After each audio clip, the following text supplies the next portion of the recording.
আনমনে হেঁটে চলেছি রেল লাইনের উপর দিয়ে, আর দু চোখ বেয়ে অশ্রু ফোঁটা টপ টপ করে গাল বেয়ে নেমে চলছে। গন্তব্য রেল স্টেশনের দিকে। চলে যাচ্ছি আমার নিজের শহর ছেড়ে, যেখানে নিজের মানুষের অবহেলার কারণে আমাকে শহর ছেড়ে চলে যেতে হচ্ছে। ট্রেন চলে এসেছে।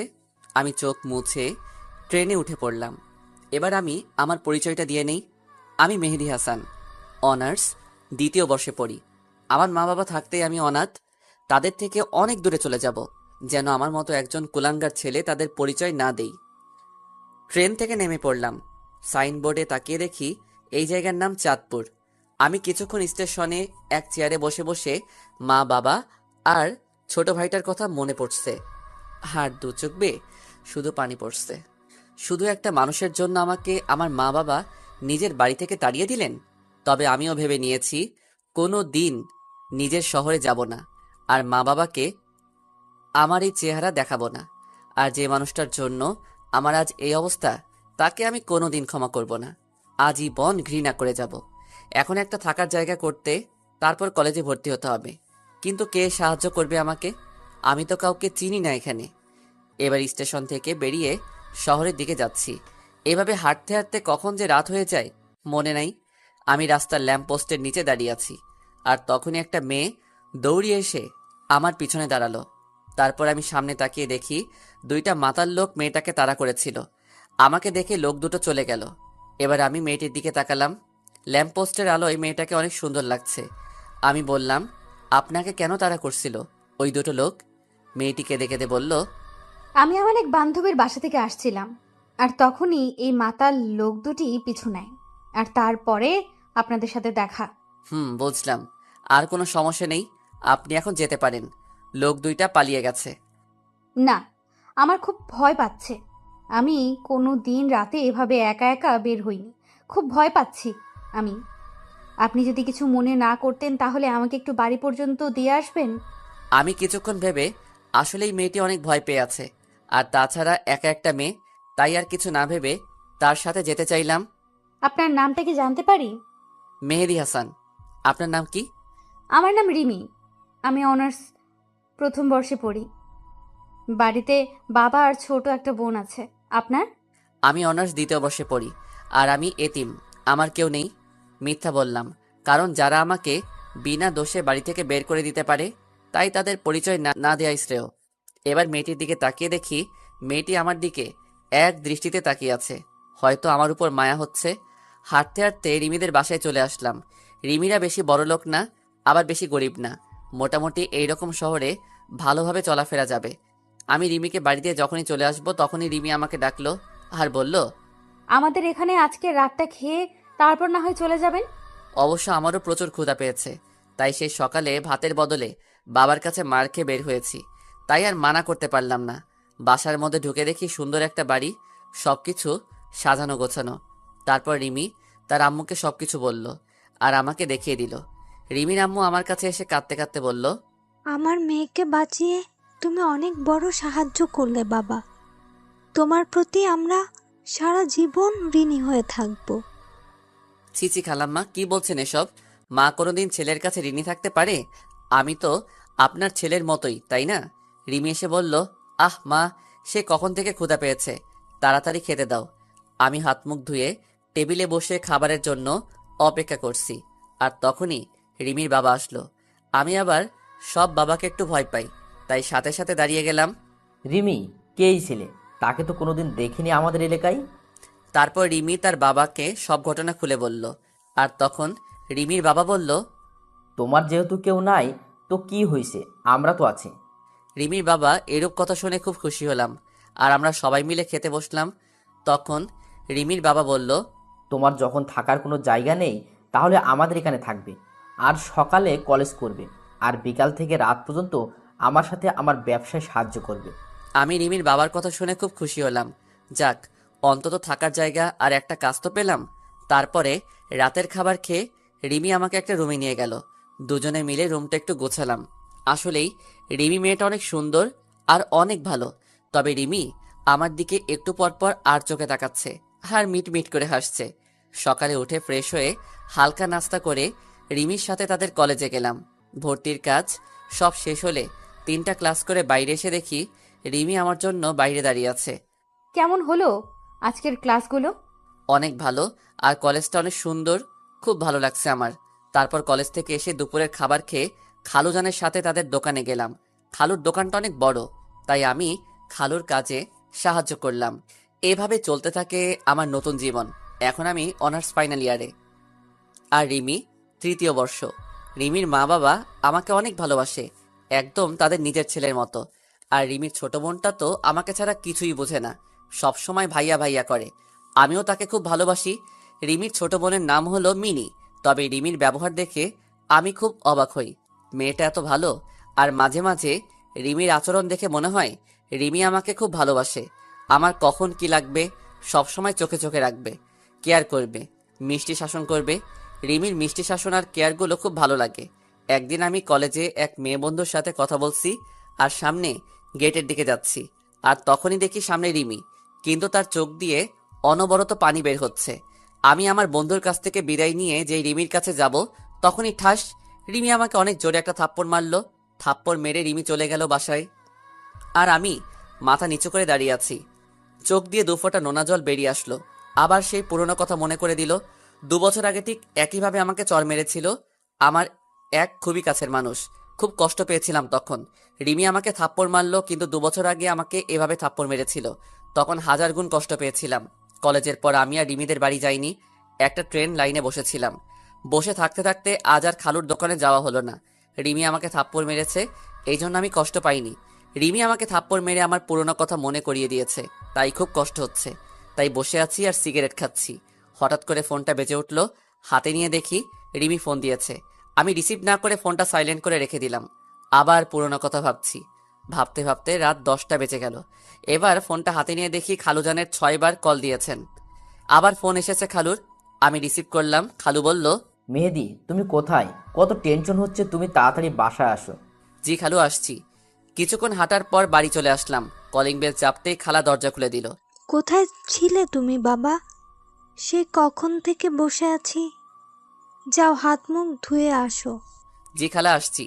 তারপর ভিতরে ঢুকতেই মিনি, আমার পিচ্চি বোনটা দৌড়িয়ে এসে আমাকে জড়িয়ে ধরে কান্না করছে আর বলছে, ভাইয়া কোথায় ছিলে তুমি?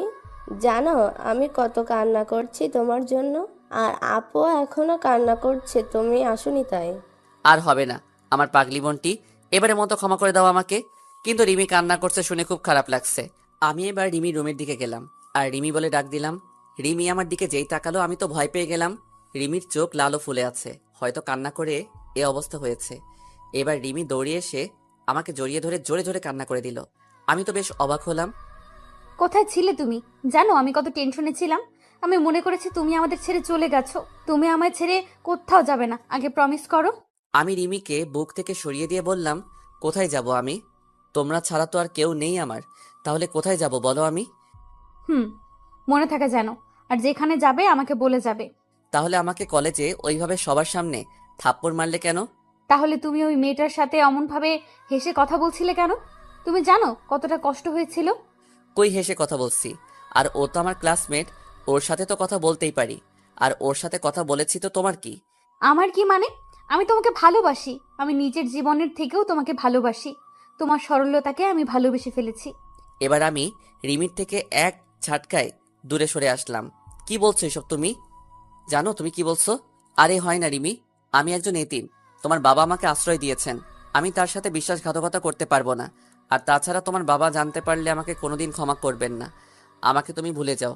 রিমি এবার জোরে জোরে কান্না করতে লাগলো আর বলল, আমি বাবাকে সব বুঝিয়ে বলবো। প্লিজ আমাকে ফিরিয়ে দিও না। প্লিজ রিমি, এমন পাগলামি করো না।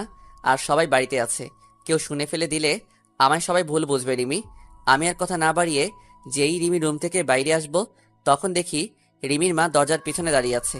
হয়তো সব শুনে ফেলে দিছে। আমি রিমির মার দিকে তাকিয়ে দেখি রিমির মা কান্না করছে। হয়তো রিমির চোখে পানি। রিমির মা সহ্য করতে পারিনি। রিমির মার কাছে গিয়ে বললাম, খালাম্মা, রিমির কোনো দোষ নেই, সব দোষ আমার। ওকে কিছু বলবেন না। আর কাল সকালে আমি এই শহর ছেড়ে চলে যাব। শুধু আজকে রাতটুকু থাকতে দিন। খালাম্মা কিছু বলল না, শুধু চোখ দিয়ে পানি পড়ছে।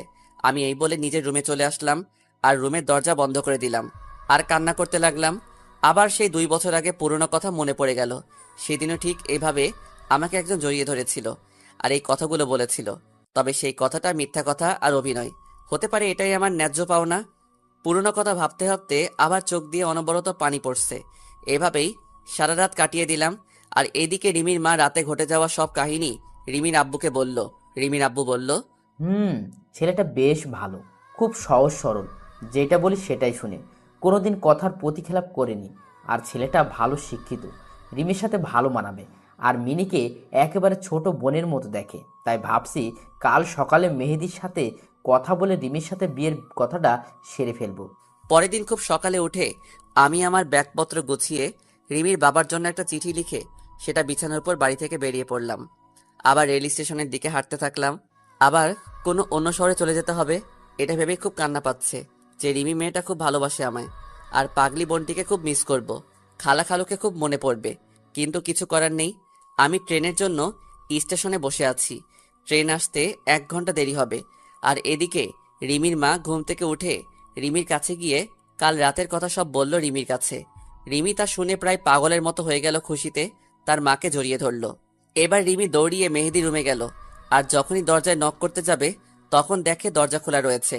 রিমি তখন রুমের ভিতর যেয়ে দেখে মেহেদি নেই। আর মেহেদির জামা কাপড়, ব্যাগ বইপত্র কিছু নেই। তখনই চোখ গেল বিছানার উপর। রিমি চিঠিটা হাতে নিয়ে পড়তে থাকলো।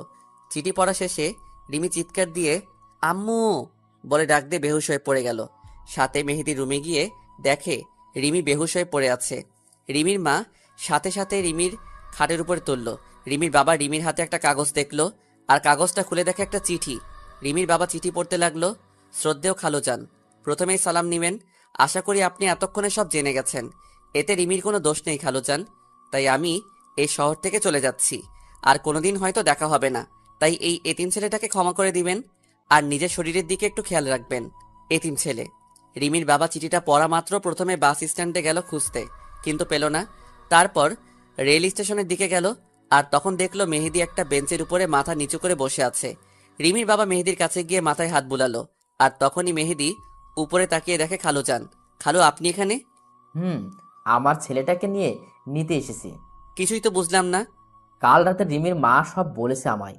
আর তখন ভাবলাম আমার মেয়ের জন্য এর থেকে ভালো ছেলে কেউ নেই, তাই আমার মেয়ের জামাইকে নিতে এলাম। কিন্তু খালু, আমি একজন এতিম। আর চুপ! আর কোনোদিন নিজেকে এতিম বলবে না। আমরা কেউ না তোমার। তারপর আমি খালুকে জড়িয়ে ধরলাম। তারপর আমি আর খালু বাড়ি চলে আসলাম। এসে দেখি দুই মহারানী আমার উপর রাগ করে আমার সাথে কথা বলছে না। আমি প্রথমে মিনির কাছে গেলাম। তারপর আমার বোনটিকে কোলে তুলে নিলাম। আর যেই দুই গালে দুইটা পাপ্পি দিয়েছি আর অমনি হেসে দিল। যাক বাবা, ছোটটার তো রাগ ভাঙাতে পারলাম, এখন বড়টাকে দেখতে হবে। আমি রিমির রুমে গেলাম। যে দেখি রিমির চোখ লাল হয়ে আছে। বুঝতে পারলাম খুব কান্না করছে। আমি চলে যাওয়ার পর আমি এবার রিমির সামনে গিয়ে বললাম, সরি রিমি, আর কোনোদিন তোমায় ছেড়ে যাব না। দেখলাম রিমির কোনো পাত্তাই নেই। তাই রিমির হাত ধরে সোজা আমার বুকে টেনে নিলাম। রিমি ছাড়ানোর চেষ্টা করছে, বাট পারছে না। প্লিজ রিমি, আমায় তুমি ক্ষমা করে দাও। কথা দিচ্ছি আর কোনোদিন তোমায় ছেড়ে যাব না। না, তোমার কোনো ক্ষমা নেই।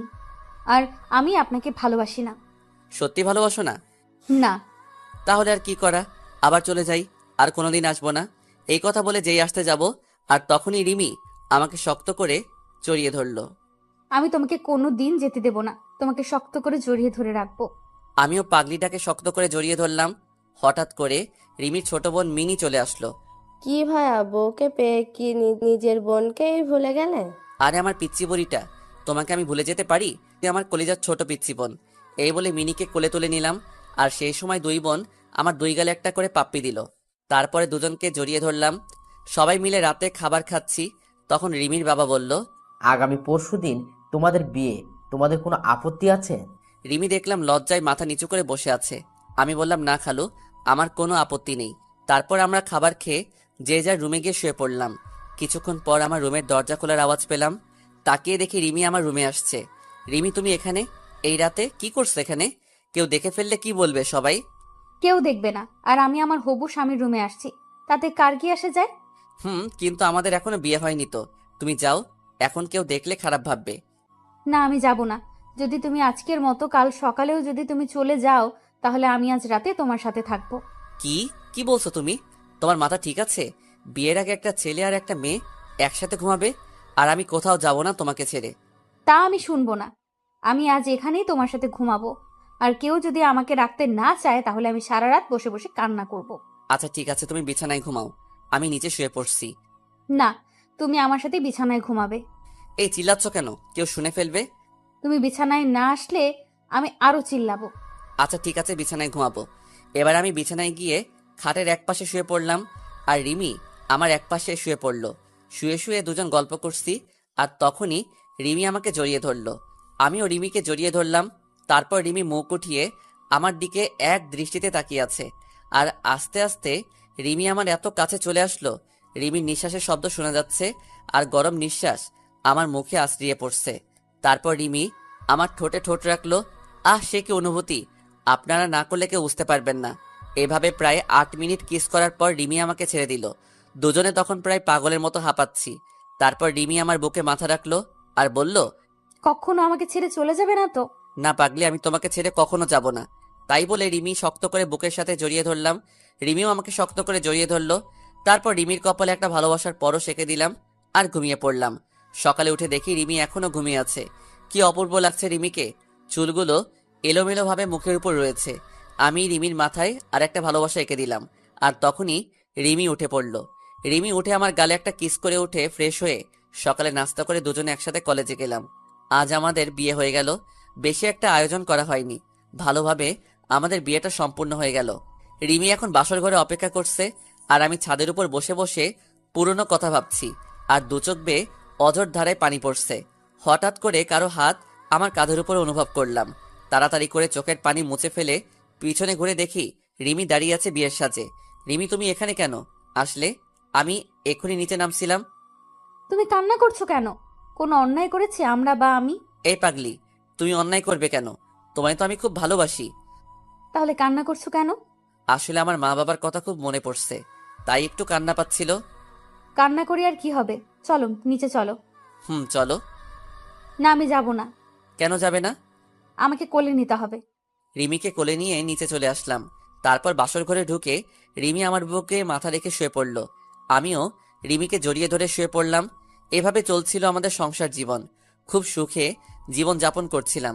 বিয়ের 7 মাস পর এখন রিমিদের ব্যবসা এখন পুরোপুরি আমি দেখাশোনা করি।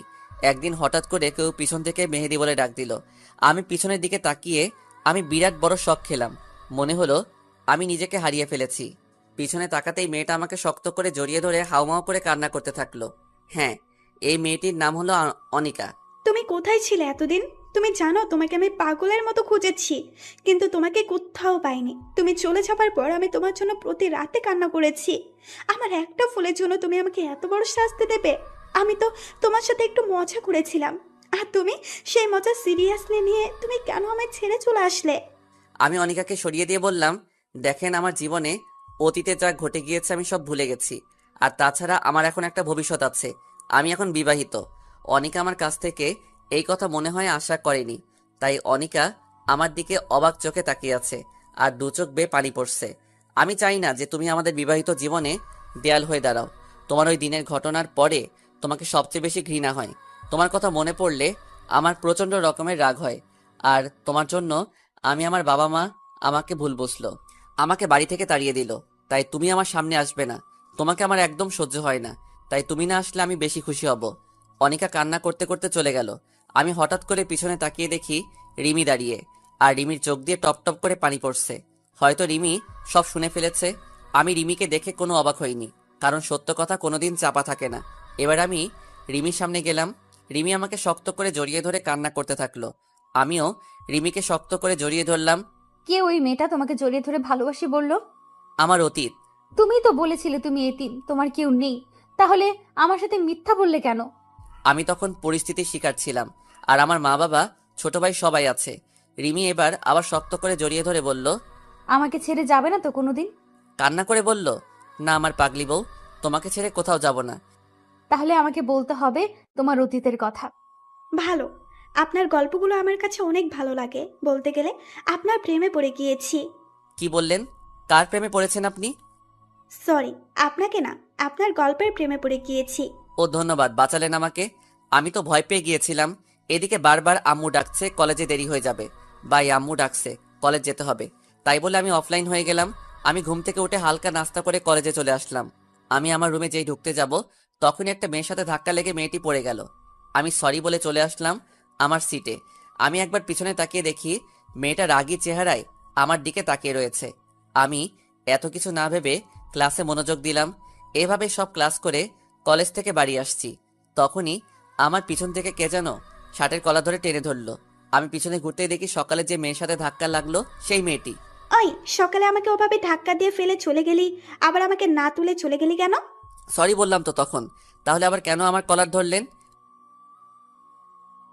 ওই পিচ্ছি, তুই জানিস আমি কে? তোর সিনিয়র আমি, আর তুই আমাকে তুই করে বলে? দাঁড়া, তোর কি অবস্থা করি দেখ, আর যেন কোনোদিন তোরা আমার সামনে না দেখি। ওরা চলে গেল আর আমি ওখানে মাথা নিচু করে দাঁড়িয়ে থাকলাম। তবে মেয়েটি রাগলে খুব সুন্দর লাগে, একদম আমার স্বপ্নের রাজকুমারী। রাগলে আর তার ঠোঁট দুটো একদম লালা হয়ে যায়। আমি তো রাজকুমারীর প্রেমে পড়ে গেলাম, মনে হচ্ছে গাল দুইটা ধরে শুধু চুমু খাই। আমি চলে আসছি, তখন আমার এক বন্ধু বলল, কি রে, ওয়ানিকা থেকে মারলো কেন? তাহলে মেয়েটির নাম অনিকা? বাহ, নামের সাথে চেহারার কত মিল। কি রে, কি ভাবছিস? আর জানিস ওয়ানিকাকে? ওয়ানিকা হলো এই এলাকার নেতার মেয়ে, সেজন্য এত দেমাগর। সব ছেলেরা ওকে ভয় পায়।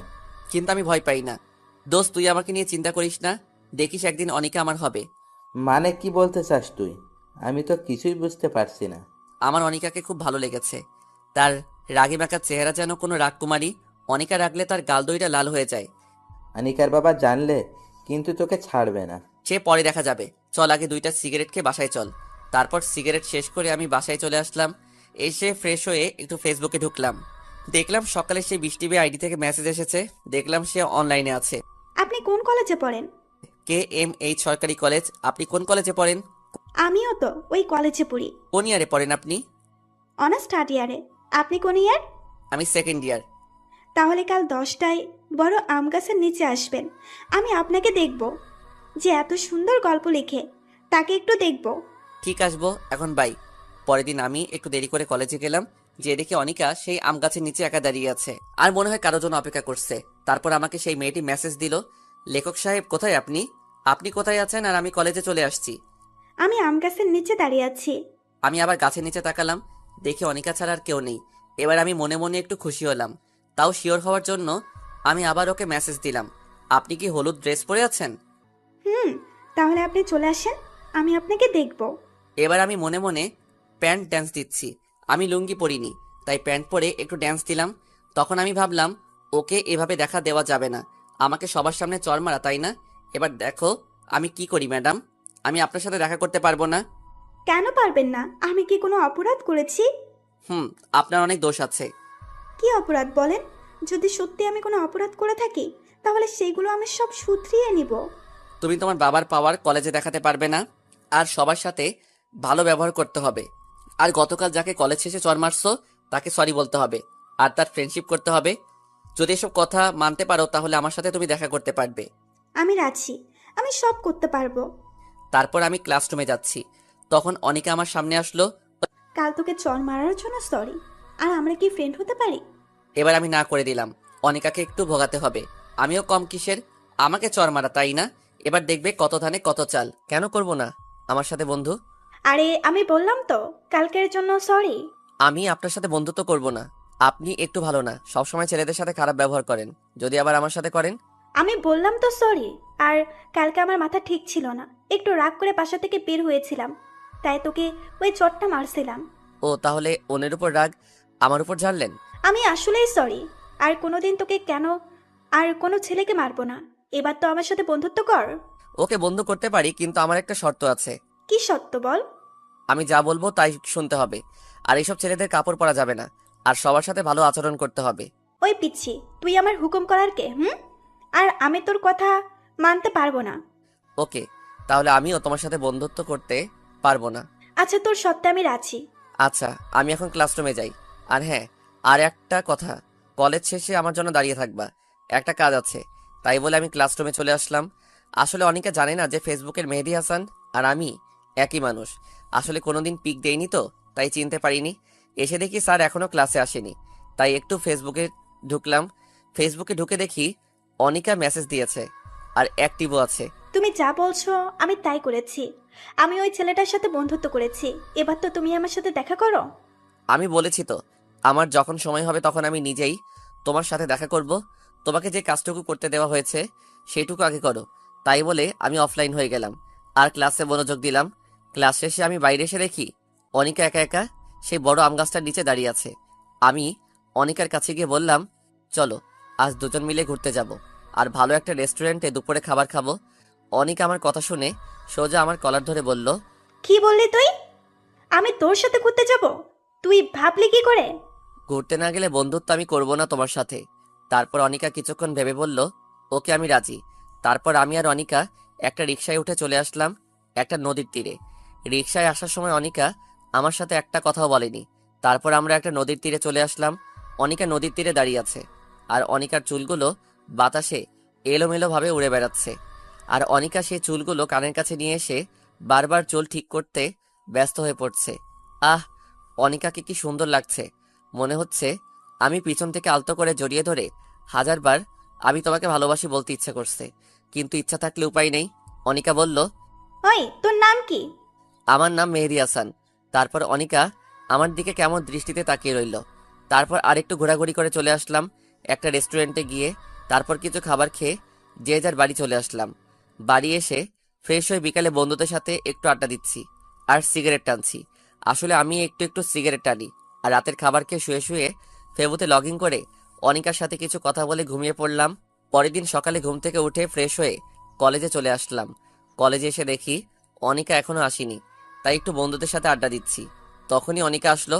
অনিকাকে আজকাল ড্রেস পরে অনেক সুন্দর লাগছে, মনে হচ্ছে আমার স্বপ্নের রাজকুমারী। তারপরে অনিকা তার বান্ধবীদের কাছে গেল আর মোবাইলের দিকে তাকিয়ে আছে, মনে হয় ফেবুতে অ্যাক্টিভ আছে। তাই আমিও ফেবুতে লগ ইন করলাম আর মেসেজ দিলাম, আজ তোমাকে অনেক সুন্দর লাগছে। এমনভাবে কলেজে আসলে তো আমি তোমার প্রেমে পড়ে যাব। আর তুমি চোখে কাজল দাওনি কেন? এর পরের বার যেন দুই চোখে কাজল পড়তে ভুল না হয়। এবার দেখি অনিকা আশেপাশে হয়রানি হয়ে আমাকে খুঁজছে, কিন্তু পাচ্ছে না। তখন আবার অনিকা মেসেজ দিল, কোথায় তুমি? প্লিজ একবার আমার সামনে আসো। তোমাকে দেখতে খুব ইচ্ছে করছে। আমাকে খুঁজে লাভ নেই, আর আমি সময় হলে তোমাকে দেখা দেব। এই বলে আমি অফলাইন হয়ে গেলাম আর আমি অনিকার সামনে গেলাম। আমি যাওয়াতে অনিকা কিছুটা বিরক্ত হলো মনে হলো। তারপর কিছু কথা বলে আমি চলে আসলাম আমার ক্লাসরুমে। ক্লাস 3টে শেষ হওয়ার পর স্যার একটু আসতে লেট হচ্ছে বলে আমরা সবাই বসে আড্ডা দিচ্ছি। তখন দেখি অনিকা আর তার বেশ কয়েকটা বান্ধবী আসলো আমাদের রুমে আর সবার উদ্দেশ্য বলল, এখানে মেহেদী হাসান বলে কেউ আছে? সবাই বলল, না চিনি না। আসলে আমার কলেজে অন্য নাম দেয়া আছে, তাই সবাই সেই নামেই চেনে। আর মেহেদী হাসান এই নামটি আমার কয়েকটা বন্ধু ছাড়া কেউ জানে না। তারপর অনিকা মোবাইলটা বের করে আমার আইডিটা বের করে বলল, এই আইডিটা কে চিনো? এই আইডিটা মেহেদী হাসানের। আর মেহেদী হাসান আমাদের কলেজে পড়ে, কেউ জানতে পারলে আমাকে জানাবে। আর তখনই আমাদের ক্লাসে সেরা সুন্দরী বলল, এই মেহেদি হাসান আমাদের কলেজে পড়ে? আমি তো ভাবতেই পারছি না। আমি মেহেদি হাসানের বিরাট বড় একটা ফ্যান। মেহেদির সব গল্প আমি পড়ি।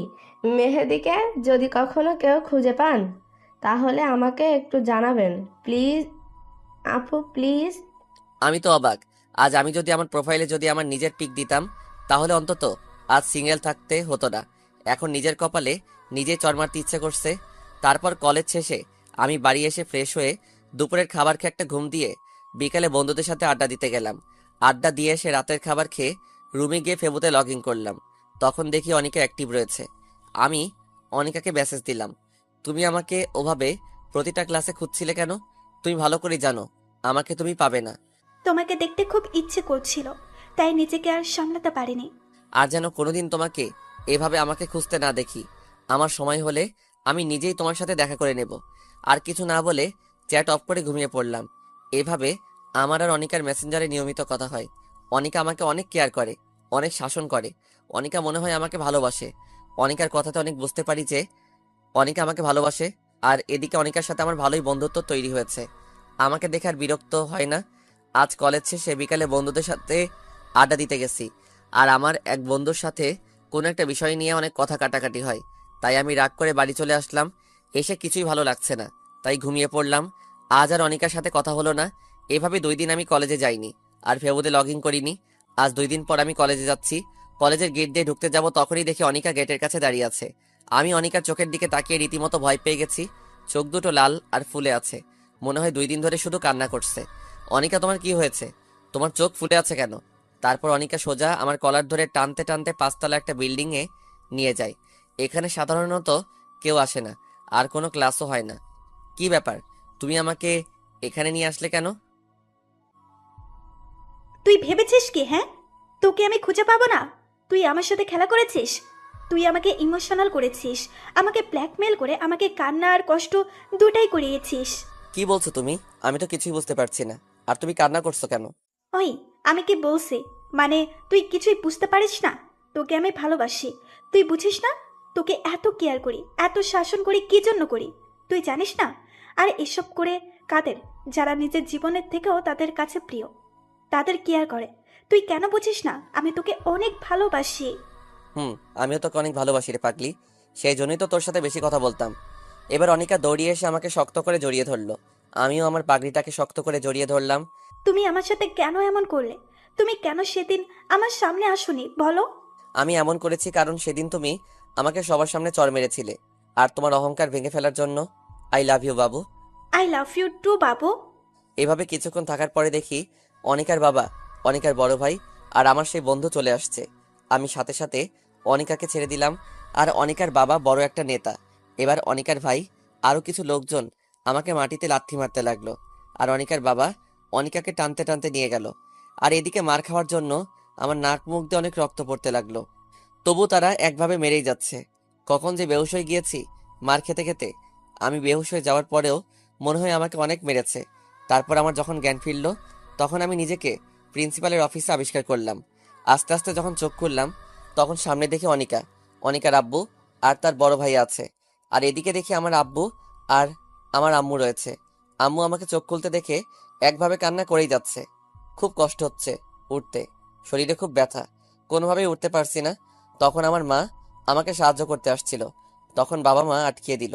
আব্বু মনে হয় আমার উপর অনেক রাগ করে আছেন।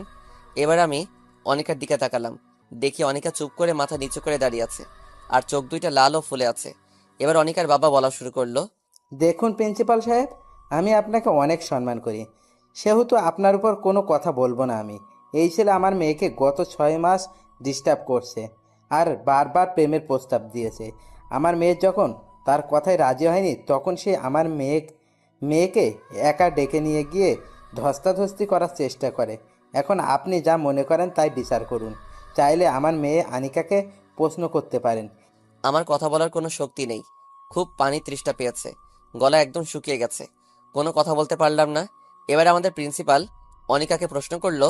অনিকা মামুনি, তোমার বাবা যা বলল সব কি সত্যি কথা? মাথা নিচু করে চুপ করে আছে।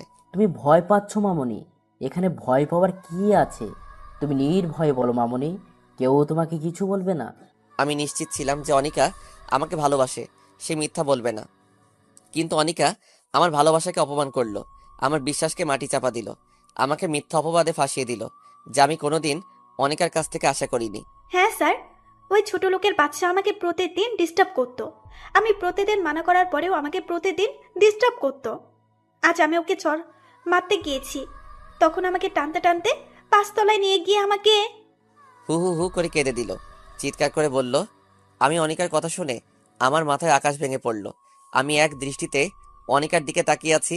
অনিকা আমাকে এভাবে মিথ্যা অপবাদ দেবে আমি কখনো স্বপ্নেও ভাবতে পারিনি।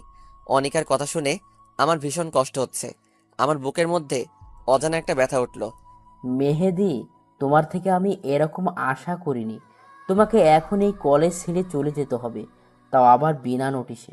আমি স্যারের কথা খুব বেশি একটা কষ্ট পাইনি, যতটুকু কষ্ট অনিকার আচরণে পেয়েছি।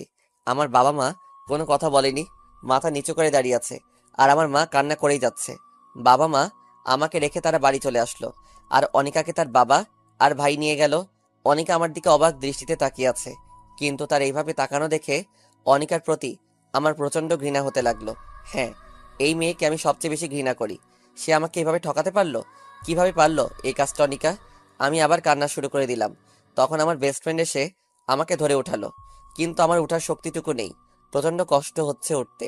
তারপর রাজু আর আমার আর একটা বন্ধু আমার বাড়ি নিয়ে এলো। বাড়ি আসতেই বাবার হুঙ্কার শুনতে পেলাম। এই জানোয়ারটাকে কেন নিয়ে এসেছিস? এই হারামের বাচ্চাটার কোনো জায়গা নেই আমার বাড়িতে। আজ তোর জন্য আমার মান সম্মান শেষ করে দিয়েছিস। তোর জন্য এই প্রথম আমার মাথা নিচু হয়েছে। তোকে আমার ছেলে হিসেবে পরিচয় দিতে ঘৃণা হচ্ছে। তোর এই বাড়ি কোনো জায়গা নেই। তুই বেরিয়ে যা আমার বাড়ি থেকে। আজ থেকে আমার কোনো ছেলে নেই। তুই বেরিয়ে যা আমার বাড়ি থেকে। মা কয়েকবার বাবাকে বোঝানোর চেষ্টা করছে, কিন্তু লাভ হলো না। আমার মাকে শেষবারের মতো কথা বলতে দিল না। আমি কান্না করতে করতে চলে আসলাম বন্ধুদের সাথে বন্ধুর বাড়ি। আমি যদি সুস্থ থাকতাম তাহলে আমার বাবাও মনে হয় মারতো, কিন্তু আমার এই অবস্থা দেখে হয়তো আমাকে আর মারিনি। আজ থেকে আমি এতিম হয়ে গেলাম। কেউ নেই আমার এই পৃথিবীতে। সবাই আমাকে ভুল বুঝে অবহেলা করলো। সবকিছু মেনে নেওয়া যায়, কিন্তু আপনজনের অবহেলা মেনে নেওয়া যায় না। প্রচন্ড কষ্ট হচ্ছে আমার। এক পা হাঁটার শক্তি নেই আমার। সব বন্ধুরা আমাকে সাহায্য করে। আমার বন্ধু রাজু তার বাসায় নিয়ে আসলো। রাজু সব জানতো আমার আর অনিকার ব্যাপারে। আমি কিছুদিন রাজুদের বাসায় থেকে সুস্থ হয়ে নিলাম। আমার প্রতি রাতে প্রচন্ড কান্না পেত। সেই কান্না দেখার মতো কেউ নেই। অনিকার প্রতি আমার প্রচন্ড ঘৃণা জন্মেছে, আর আমার বাবার প্রতি খুব অভিমান সৃষ্টি হলো। আজ 15 দিন পর একটু সুস্থ হলাম, তাই আমি আমার বন্ধু রাজুর সাথে কলেজে গেলাম টিসি নিয়ে আসতে। আমি আস্তে আস্তে গেট দিয়ে ঢুকলাম। সবাই কেমন করে যেন আমার দিকে তাকিয়ে আছে। একটু সামনে যেতে দেখি অনিকা আমার সামনে দাঁড়িয়ে আছে। আমার তখন রাগটা চরমে উঠে গেল। আমি রাগটাকে কন্ট্রোল করে পাশ কাটিয়ে চলে আসতে যাব, তখনই অনিকা আমার পিছনে থেকে জড়িয়ে ধরলো। এক ঝাটকে অনিকাকে সরিয়ে দিলাম। মেহেদি, আমার কথাটা শোনো প্লিজ। সেখানে আমার কোনো চুপ! আর একটা কথা বলবে না। তোমায় নিজের থেকে বেশি ভালোবাসতাম। সেদিন তোমার বলা কথাগুলো শুনে আমি প্রায় মৃত হয়ে গেছি। তোমার জন্য আমার মা বাবা আমাকে ভুল বুঝে বাসা থেকে বের করে দিয়েছে। তোমার জন্য আমার বাবা মার সম্মান নষ্ট হয়েছে। কি চাও তুমি বলো? এই ছোট লোকের বাচ্চাটার মৃত্যু চাও তুমি? ওকে, মরে যাব আমি। তার আগে তুমি তোমার এই চেহারা আমাকে আর দেখাবে না। আর তোমাকে আগে আমি নিজের থেকে ভালোবাসতাম, আর এখন আমি পৃথিবীর সব থেকে বেশি ঘৃণা করি তোমাকে। তোমার ওই মিথ্যা আড়ালে ছলনাময় চেহারা আমাকে আর দেখাবে না। আর আমার এই ছোট লোকের বাচ্চার চেহারা তোমাকে আর কোনোদিন দেখাবো না। তাই আমি টিসি নিতে আসছি। আমি অনিকাকে কিছু না বলে প্রিন্সিপালের রুমে চলে আসলাম। তবে অনিকা আমাকে অনেক কিছু বলতে চেয়েছিল, আমি কিছু বলতে দেইনি। কি হবে ওর ছলনাময়ের কথা শুনে? যদি আবার ওর ওপর মায়া বাড়ে? আমি প্রিন্সিপালের রুম থেকে চলে আসলাম। অনিকা আমাকে কয়েকবার আমাকে ডাকলো, আমি না শুনে চলে আসলাম রাজুর বাসায়। দুপুরে খেয়ে ঘুমিয়ে আছি, তখন হঠাৎ করে কেউ আমার শার্টের কলার ধরে টানতে টানতে বাইরে নিয়ে আসলো। আমার নিজের বাবা আমাকে টানতে টানতে বাইরে নিয়ে এসে জোরে 2টা চড় মারলো। তুই আর কত জ্বালাবি? তুই আবার কালকে আনিকাকে ডিস্টার্ব করেছিস, আবার জড়িয়ে ধরেছিস। তোর লজ্জা করে না? এত কিছু হওয়ার পর তুই আবার আনিকার সাথে কথা বলেছিস। তুই আর এই শহরে থাকবি না। তুই এখনই এই শহর থেকে চলে যাবি। তোর মুখ আমি আর কোনোদিন দেখতে চাই না। তুই আজই চলে যাবি। তাই বলে বাবা চলে গেল, আর আমি জায়গায় দাঁড়িয়ে একভাবে কান্না করতে থাকলাম। আর অনিকার উপর আরো বেশি ঘৃণা হতে লাগলো। অনিকা এটা না করলেও পারতো। আমি রাজুর কাছ থেকে বিদায় নিয়ে রেল লাইন দিয়ে হাঁটছি বর্তমান। আর আপনারা তারপরে কি হয়েছে সবই তো জানেন। আমার চোখ দিয়ে টপ টপ করে পানি পড়ছে, 2 চোখ দিয়ে। আর রিমি আর তার বাবা মা 3জনই কান্না করছে। রিমির বাবা বলল, তোমার সাথে যা হয়েছে তা খুব খারাপ হয়েছে। আর কোনোদিন নিজেকে এতিম বলবে না। এখন থেকে আমরা তোমার মা বাবা। তাই বলে তারা চলে গেল। আর রিমির সাথে সাথে আমাকে জড়িয়ে ধরে অজর ধারে কান্না করতে লাগলো। এই পাগলি, কান্না করছো কেন? তোমার জীবনের এত কিছু ঘটে গেল আর তুমি আমাকে একদিনও বললে না। আমি কি তোমার এতই পর? এবার আমি রিমিকে বাহু ধরে শক্ত করে জড়িয়ে বললাম, তুমি শুনে কষ্ট হবে বলে আমি বলিনি। এখন চলো, ঘুমাতে হবে। ছাড়ো আমাকে, চলো রুমে যাই। না, ছাড়বো না। আমি তোমাকে সারা দিন জড়িয়ে ধরে রাখবো। কাল থেকে ব্যবসা দেখা বন্ধ। তোমাকে আমি সারা সময় জড়িয়ে ধরে রাখবো। আমি পাগলিটার কথা শুনে হাসছি। কত ভালোবাসে পাগলিটা আমাকে। তারপর রিমিকে কোলে তুলে নিয়ে রুমে আসলাম আর শুয়ে পড়লাম। তবে রিমি আমার বুকে মাথা দিয়ে শুয়ে পড়লো। যদি কোনোদিন আনিকা এসে আমার কাছ থেকে তোমাকে নিয়ে যেতে আসে, তুমি তাহলে চলে যাবে? তুই ভাবলে কিভাবে? যার জন্য আমার জীবনের সবকিছু হারিয়েছি তাকে ঘৃণা ছাড়া ভালোবাসা যায় না। আর অনিকার জন্য আমি আমার পাগলিটাকে খুঁজে পেয়েছি। তারপর রিমি আমার বুকে ঘুমিয়ে পড়লো, আর আমি রিমির মাথায় হাত বুলিয়ে দিচ্ছি। তখন মনে পড়লো অনিকা এখানে কি করতে এসেছিল। আর আমার নতুন জায়গা সব জেনে গেল। একমাত্র সেই জানে তার মনে কি আছে। আবার যদি আমার রিমিকে আমার কাছ থেকে ছিনিয়ে নেয়? তখন রাজুর কথা খুব মনে পড়লো। আজ 1 বছর পর রাজুর ফোনে কল দিচ্ছি। রাজু ফোন রিসিভ করলো, আর আমি অঝোর ধারায় কান্না করে দিলাম। আসসালামু আলাইকুম। হ্যালো, কে বলছেন? চুপ করে আছি। কি হলো, কথা বলছেন না কেন? দোস্ত, আমি মেহেদি বলছি। কেমন আছিস তুই? মেহেদি, তুই কোথায় ছিলি দোস্ত এতদিন? তোকে আমরা কত খুঁজেছি। তুই কোথায় এখন? ঠিক আছিস তো? হ্যাঁ দোস্ত, ভালো আছি। আর আমি চাঁদপুর শহরে আছি। আর অনেক ভালো আছি। আর আমাকে খুঁজেছি মানে কি বলেছিস তুই? তুই চলে যাওয়ার পর তোর মা বাবা সবাই সবাই অনিকা সবাই অনেক খুঁজেছে তোকে, কিন্তু কোথাও পায়নি। তুই চলে যাওয়ার পর তোর মা বাবা তোকে না পেয়ে খুব কান্না করতো, আর সব সময় মেহেদি মেহেদি বলতো। তুই কখন আসবি শুধু তাই চিন্তা করতো। আর কবে আসবি এখানে, আমি তোর মা বাবার সাথে বলি। না দোস্ত, তুই কিছু বলবি না। আমি কোথায় আছি আর তোর উপর সে বিশ্বাস আছে, তুই কারোর সাথে বলবি না। আর আমি মনে হয় আর কোনোদিন ওখানে ফিরে যাব না। কেন আসবি না তোর শহরে? আর তোর মা বাবা তো তাদের ভুল স্বীকার করেছে। আর আনিকা তোকে অনেক ভাল। তুই চুপ কর। ওই অনিকার নাম আমার সামনে বলবি না। তুই ভালোভাবে জানিস আমি অনিকাকে কতটুকু ঘৃণা করি। আর কোনোদিন অনিকাকে মাফ করতে পারবো না। আর মা বাবা, তারা তো জানতো তাদের ছেলে এরকম না। তারপরও ও আমাকে ভুল বুঝে বাড়ি ছাড়া করলো, তারপর শহর ছাড়া করলো। আমি আর কোনোদিন ফিরে যাব না ওখানে। আর আমি এখানে বিয়ে করেছি। আর আমার বউ আমাকে নিজের থেকেও বেশি ভালোবাসে। আর আমিও অনেক ভালোবাসি। আর আমি রিমিকে ছেড়ে কোথাও যাব না। যখন সবাই আমাকে ভুল বুঝে রাস্তার কুকুরের মতো দৌড় দৌড় করে তাড়িয়ে দিয়েছে, তখন এই মেয়েটি আমার পাশে এসে দাঁড়িয়েছে। আমি কখনো রিমিকে ছেড়ে যাব না। তুই বিয়ে করেছিস, আমাকে একবারও জানালি না? ভাবি তোকে অনেক ভালোবাসে, তাই না? খুব ভালোবাসে পাগলি বউ আমার। ও সব সময় আমার পাশে থাকে আর পাগলের মতো জড়িয়ে ধরে থাকে। আর রিমির দুষ্টামিগুলো আমি খুব ভালোবাসি। আমি রিমিকে ছেড়ে কোথাও যাব না।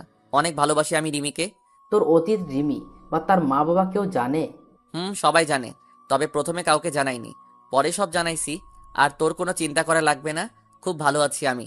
আচ্ছা তাহলে এখন রাখি, পরে কথা বলবো। আচ্ছা, ভালো থাকিস, বাই।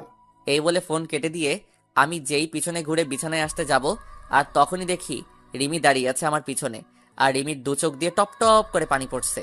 কি ব্যাপার, তুমি এখানে কেন? ঘুমাওনি তুমি? আর কান্না করছো কেন? তুমি জানো না তোমার কান্না আমার একদম সহ্য হয় না। এবার রিমি দৌড়িয়ে এসে আমাকে শক্ত করে জড়িয়ে ধরলো আর জোরে জোরে কান্না করছে। আমিও শক্ত করে জড়িয়ে ধরলাম আমার পাগলিটাকে। তখন রিমি আমার বুকে মুখ লুকিয়ে বলল, তুমি আমায় ছেড়ে কোনোদিন চলে যাবে না তো? তুমি চলে গেলে আমি সত্যি সত্যি মরে যাব। এই পাগলি, আমি কি কোনোদিন বলেছি তোমায় ছেড়ে চলে যাব? আর তোমায় ছাড়া মনে হয় আমি খুব ভালোভাবে বাঁচতে পারবো? তোমায় ছেড়ে কোনোদিন কোথাও যাব না। তুমি আমাকে এভাবে সারা জীবন ভালোবাসবে তো? হুম, আমার পাগলি বউটা, তোমায় আমি এমনভাবে সারা জীবন ভালোবেসে যাব।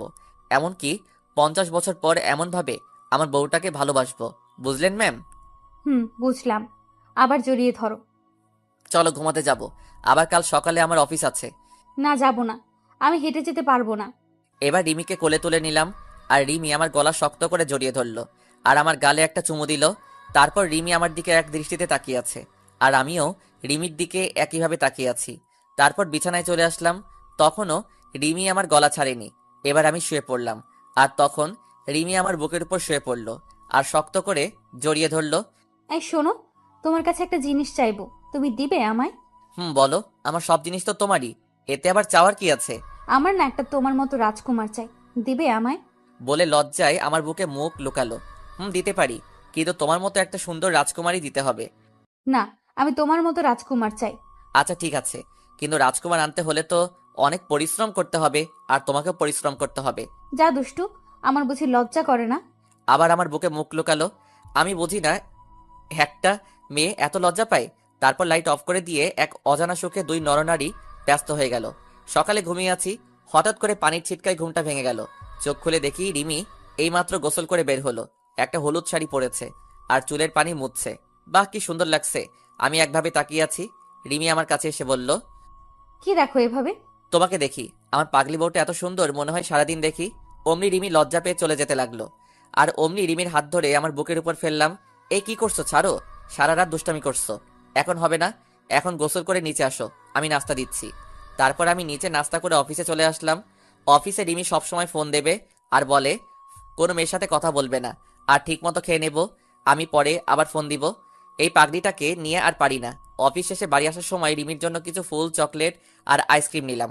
খুব পছন্দ করে রিমি এগুলো। আমি দরজার সামনে দাঁড়িয়ে কলিং বেল বাজালাম। রিমি দরজা খুলে দিল আর আমার হাতে ফুল, চকলেট, আইসক্রিম দেখে বাচ্চাদের মতো লাফাতে লাফাতে প্যাকেট আমার হাত থেকে নিয়ে আমার গালে একটা চুমু খেলো। তারপর দুজনে রুমে চলে আসলাম। আমি ফ্রেশ হতে গেলাম। ফ্রেশ হয়ে এসে দেখি রিমি চকলেট খাচ্ছে। অনেক সুন্দর লাগছে রিমিকে। আমি রিমির পাশে বসলাম। রিমি, তুমি জানো না স্বামীকে রেখে একা একা খাওয়া ঠিক না? তুমি জানো না আমি দুইটা জিনিস কোনো দিন ভাগ দেব না। 1 হলো চকলেট আর আইসক্রিম, আর 2 হলো আমার প্রাণের স্বামী। আচ্ছা ভাগ দিও না, এখন আমাকে দাও, আমি খাবো।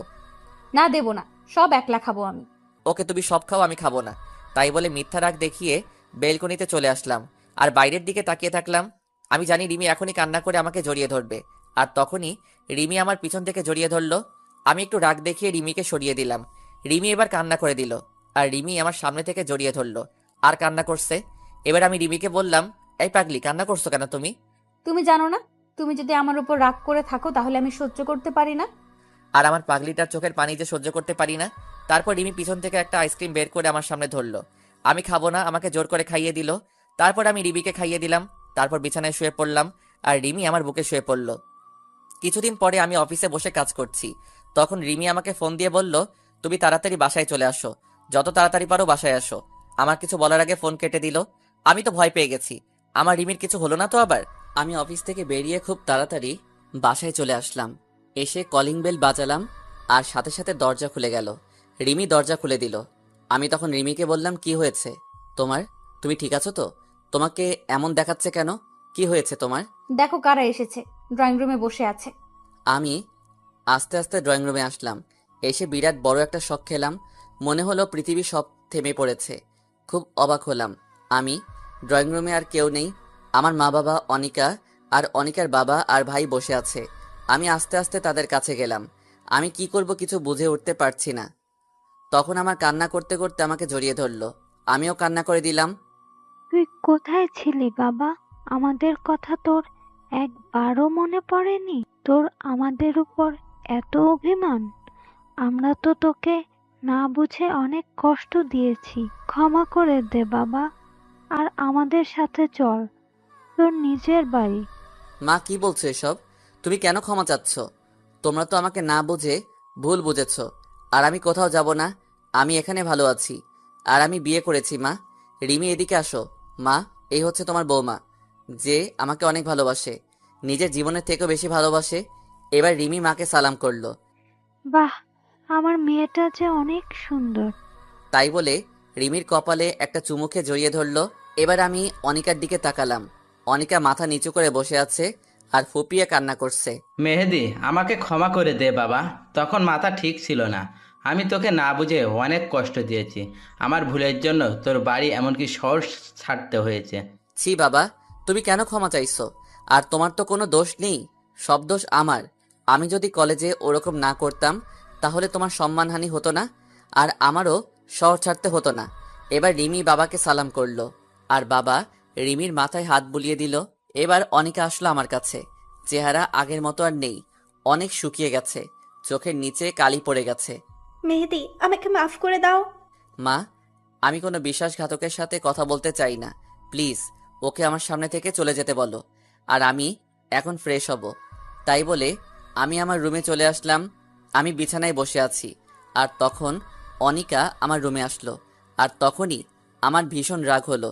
আমি মুখে বিরক্তির ছাপ নিয়ে চলে আসতে যাব, আর তখনই অনিকা আমার হাত ধরে থামিয়ে দিল। আমি অনিকার দিকে ঘুরতে অনিকা আমার পা ধরে ফেললো আর বলতে লাগলো, মেহেদি, আমাকে মাফ করে দাও প্লিজ। আমি সেদিন তোমাকে বাঁচাতে গিয়ে আমি সেদিন সবার সামনে মিথ্যে বলছি। আমার বাবা আমাকে বলেছিল আমি যদি ওই কথা না বলতাম তাহলে তোমাকে আমার ভাইয়া তোমাকে মেরে ফেলতো। তাই আমি সেদিন মিথ্যে বলছি। আর তুমি চলে আসার পর আমি তোমায় অনেক খুঁজেছি। তোমার জন্য প্রতি রাতে আমি কান্না করেছি।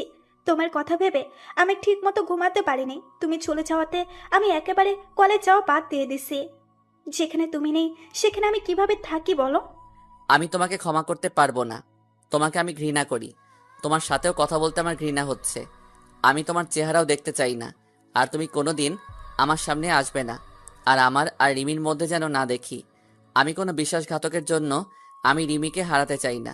আমি যতটুকু রিমিকে ভালোবাসি তার থেকে 1000 গুণ বেশি তোমাকে ঘৃণা করি। আমি তাই বলে চলে আসতে যাব, তখন দেখি রিমি দরজার কাছে দাঁড়িয়ে সব শুনছে আর ফুপিয়ে কান্না করছে। আমি রিমির কাছে যাওয়া মাত্র রিমি বলল, আমি একটা কথা বলবো, রাখবে আমার কথা? বলো কি কথা? আমি কি কোনোদিন তোমার কথা অমান্য করেছি? আনিকা আপু তোমাকে খুব ভালোবাসে। তুমি আনিকা আপুকে বিয়ে করে নাও, আমি কিচ্ছু মনে করব না। আর আমি দূরে কোথাও হারিয়ে যাব। আমি রিমিকে জোরে একটা চড় মারলাম। তুমি ভাবলে কি করে আমি তোমাকে রেখে আমি এই বিশ্বাসঘাতককে বিয়ে করব? আর তুমি কিভাবে এই কথাটা বললে? তুমি জানো না আমি তোমায় কতটা ভালোবাসি? আর আমায় ছাড়া তুমি থাকতে পারবে? আমার বুকে মাথা না দিয়ে ঘুমালে তোমার ঘুম আসবে?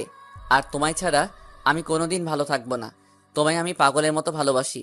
কান্না করে জড়িয়ে ধরলাম। তারপর রিমিও আমাকে শক্ত করে জড়িয়ে ধরলো। আমিও তোমাকে অনেক ভালোবাসি। তোমায় ছাড়া আমি বাঁচতে পারবো না। তোমায় ছাড়া আমি ঘুমাতে পারবো না। আমাকে ছেড়ে চলে যেও না। তুমি চলে গেলে আমি আর বেঁচে থেকে কি হবে বলো? না পাগলি বউ আমার, তোমায় ছেড়ে কোনোদিন যাব না। অনিকা সব দেখছিল, আমার আর রিমির ভালোবাসা। তারপর অনিকা কান্না করতে করতে বাইরে চলে গেল। তারপর আমি আর রিমি ড্রয়িং রুমে আসলাম। আমি আসার সাথে সাথে অনিকার ভাই আমার দিকে এগিয়ে আসলো। মেহেদি, উপরে কি হলো জানি না, কিন্তু আনিকা কান্না করতে করতে চলে গেল। আগে যা হয়েছে সব ভুলে যাও আর আমাদের সবাইকে ক্ষমা করে দাও। সেদিন তোমার একটা বন্ধু আছে, তার কথা শুনে আমরা তোমাকে ভুল বুঝেছি। প্লিজ তুমি আনিকাকে মাফ করে দাও আর আমাদের সাথে চলো। আমি কোনোদিন আপনাকে বা আপনাদের কাউকে ক্ষমা করব না। আপনাদের জন্য আমার বাবার সম্মানহানি হয়েছে। আপনাদের জন্য আমি নিজের বাড়ি, এমনকি নিজের শহর ছাড়তে হয়েছে। তুমি চলে যাবার পর আনিকা সব সময় কান্না করতো। কলেজ যাওয়া বন্ধ করে দিছে, এমনকি ঠিকমতো খায় না, সব সময় নিজেকে একটা রুমে বন্দি রাখে। প্লিজ, আমি আর কাউকে বিশ্বাস করতে পারবো না। আর এই যে আমার বউ, সে আমাকে অনেক ভালোবাসে। আপনার বোনের মতো বিশ্বাসঘাতক না। আমি যখন এই শহরে নতুন এসেছি তখন না ছিল থাকার জায়গা আর না ছিল খাওয়ার মতো টাকা। তখন এই রিমি আমাকে আশ্রয় দিয়ে পড়াশোনা করিয়ে আমি এখন চাকরি করি আর আমি রিমিকে বিয়ে করি। তাই আপনারা আর কোনোদিন এই বাড়িতে আসবেন না। চলে যান এক্ষুনি। এরপর তারা সবাই চলে গেল। এবার আমি আমার মা বাবার কাছে গেলাম। মা বাবা, তোমরা যেখানে থাকো, কতদিন তোমাদের সাথে দেখা হয়নি, কতদিন একসাথে খাবার খাইনি। মা বাবা আর জোর করলো না, সবাই একসাথে অনেক গল্প করলাম। মা তো রিমিকে পেয়ে মনে হচ্ছে নিজের হারানো মেয়েকে ফিরে পেয়েছে। তারপর সবাই একসাথে রাতের খাবার খেয়ে মা বাবার বিছানায় পেতে দিল অন্য রুমে। তারপর যে যার রুমে গিয়ে শুয়ে পড়লাম। প্রতিদিনের মতো রিমি আমার বুকে মাথা দিয়ে শুয়ে আছে, কিন্তু কোনো কথা বলছে না। চুপচাপ শক্ত করে জড়িয়ে ধরে শুয়ে আছে। আমার কেমন খটকা লাগলো। এই রিমি, তুমি কথা বলছো না কেন? কি হয়েছে তোমার? এবার রিমির দিকে তাকিয়ে দেখি রিমি কান্না করছে। এই পাগলি, কান্না করছো কেন তুমি? কি হয়েছে তোমার? খুব ভয় হচ্ছে আমার। কেন ভয় পাচ্ছ? আমি তো আছি তোমার সাথে। ওরা যদি তোমাকে নিয়ে চলে যায় তাহলে আমি কি নিয়ে বাঁচবো? তখন কি হবে আমার? খুব ভয় হচ্ছে। তোমাকে যদি তারা নিয়ে যায় তাহলে আমি সত্যি বলছি আমি সেদিনই মরে যাব। চুপ পাগলি, আমার এ কথা বলে না। আমি কোথাও যাব না, আর আমি তোমায় ছাড়া আমিও বেঁচে থাকতে পারবো না। তারপর রিমির কপালে একটা ভালোবাসার পরশ এঁকে দিলাম, আর রিমি আমাকে শক্ত করে জড়িয়ে ধরে শুয়ে পড়ল। হঠাৎ কারো কান্নার শব্দে কারণে ঘুম ভেঙে গেল। আমি তাড়াতাড়ি উঠে দেখি রিমি আমার পাশে বসে কান্না করছে। কি হয়েছে, তুমি আবার কান্না করছো কেন? তুমি আমাকে আর আগের মতো ভালোবাসো না। আমাকে আর ভালো লাগে না, তাই না? কি বলছো এসব? আমি তো কিছুই বুঝতে পারছি না। আর তোমাকে ভালোবাসবো না তো কাকে ভালোবাসবো? হুম, সব জানি। তুমি যদি আমাকে আগের মতো ভালোবাসতে তাহলে সকালে উঠে দেখি আমি বালিশে শুয়ে আছি কেন? এর আগে তো সব সময় আমাকে তোমার বুকে রাখতে, আর আজকে আমাকে তোমার বুকে না রেখে আমাকে বালিশে ঘুমাতে দিলে।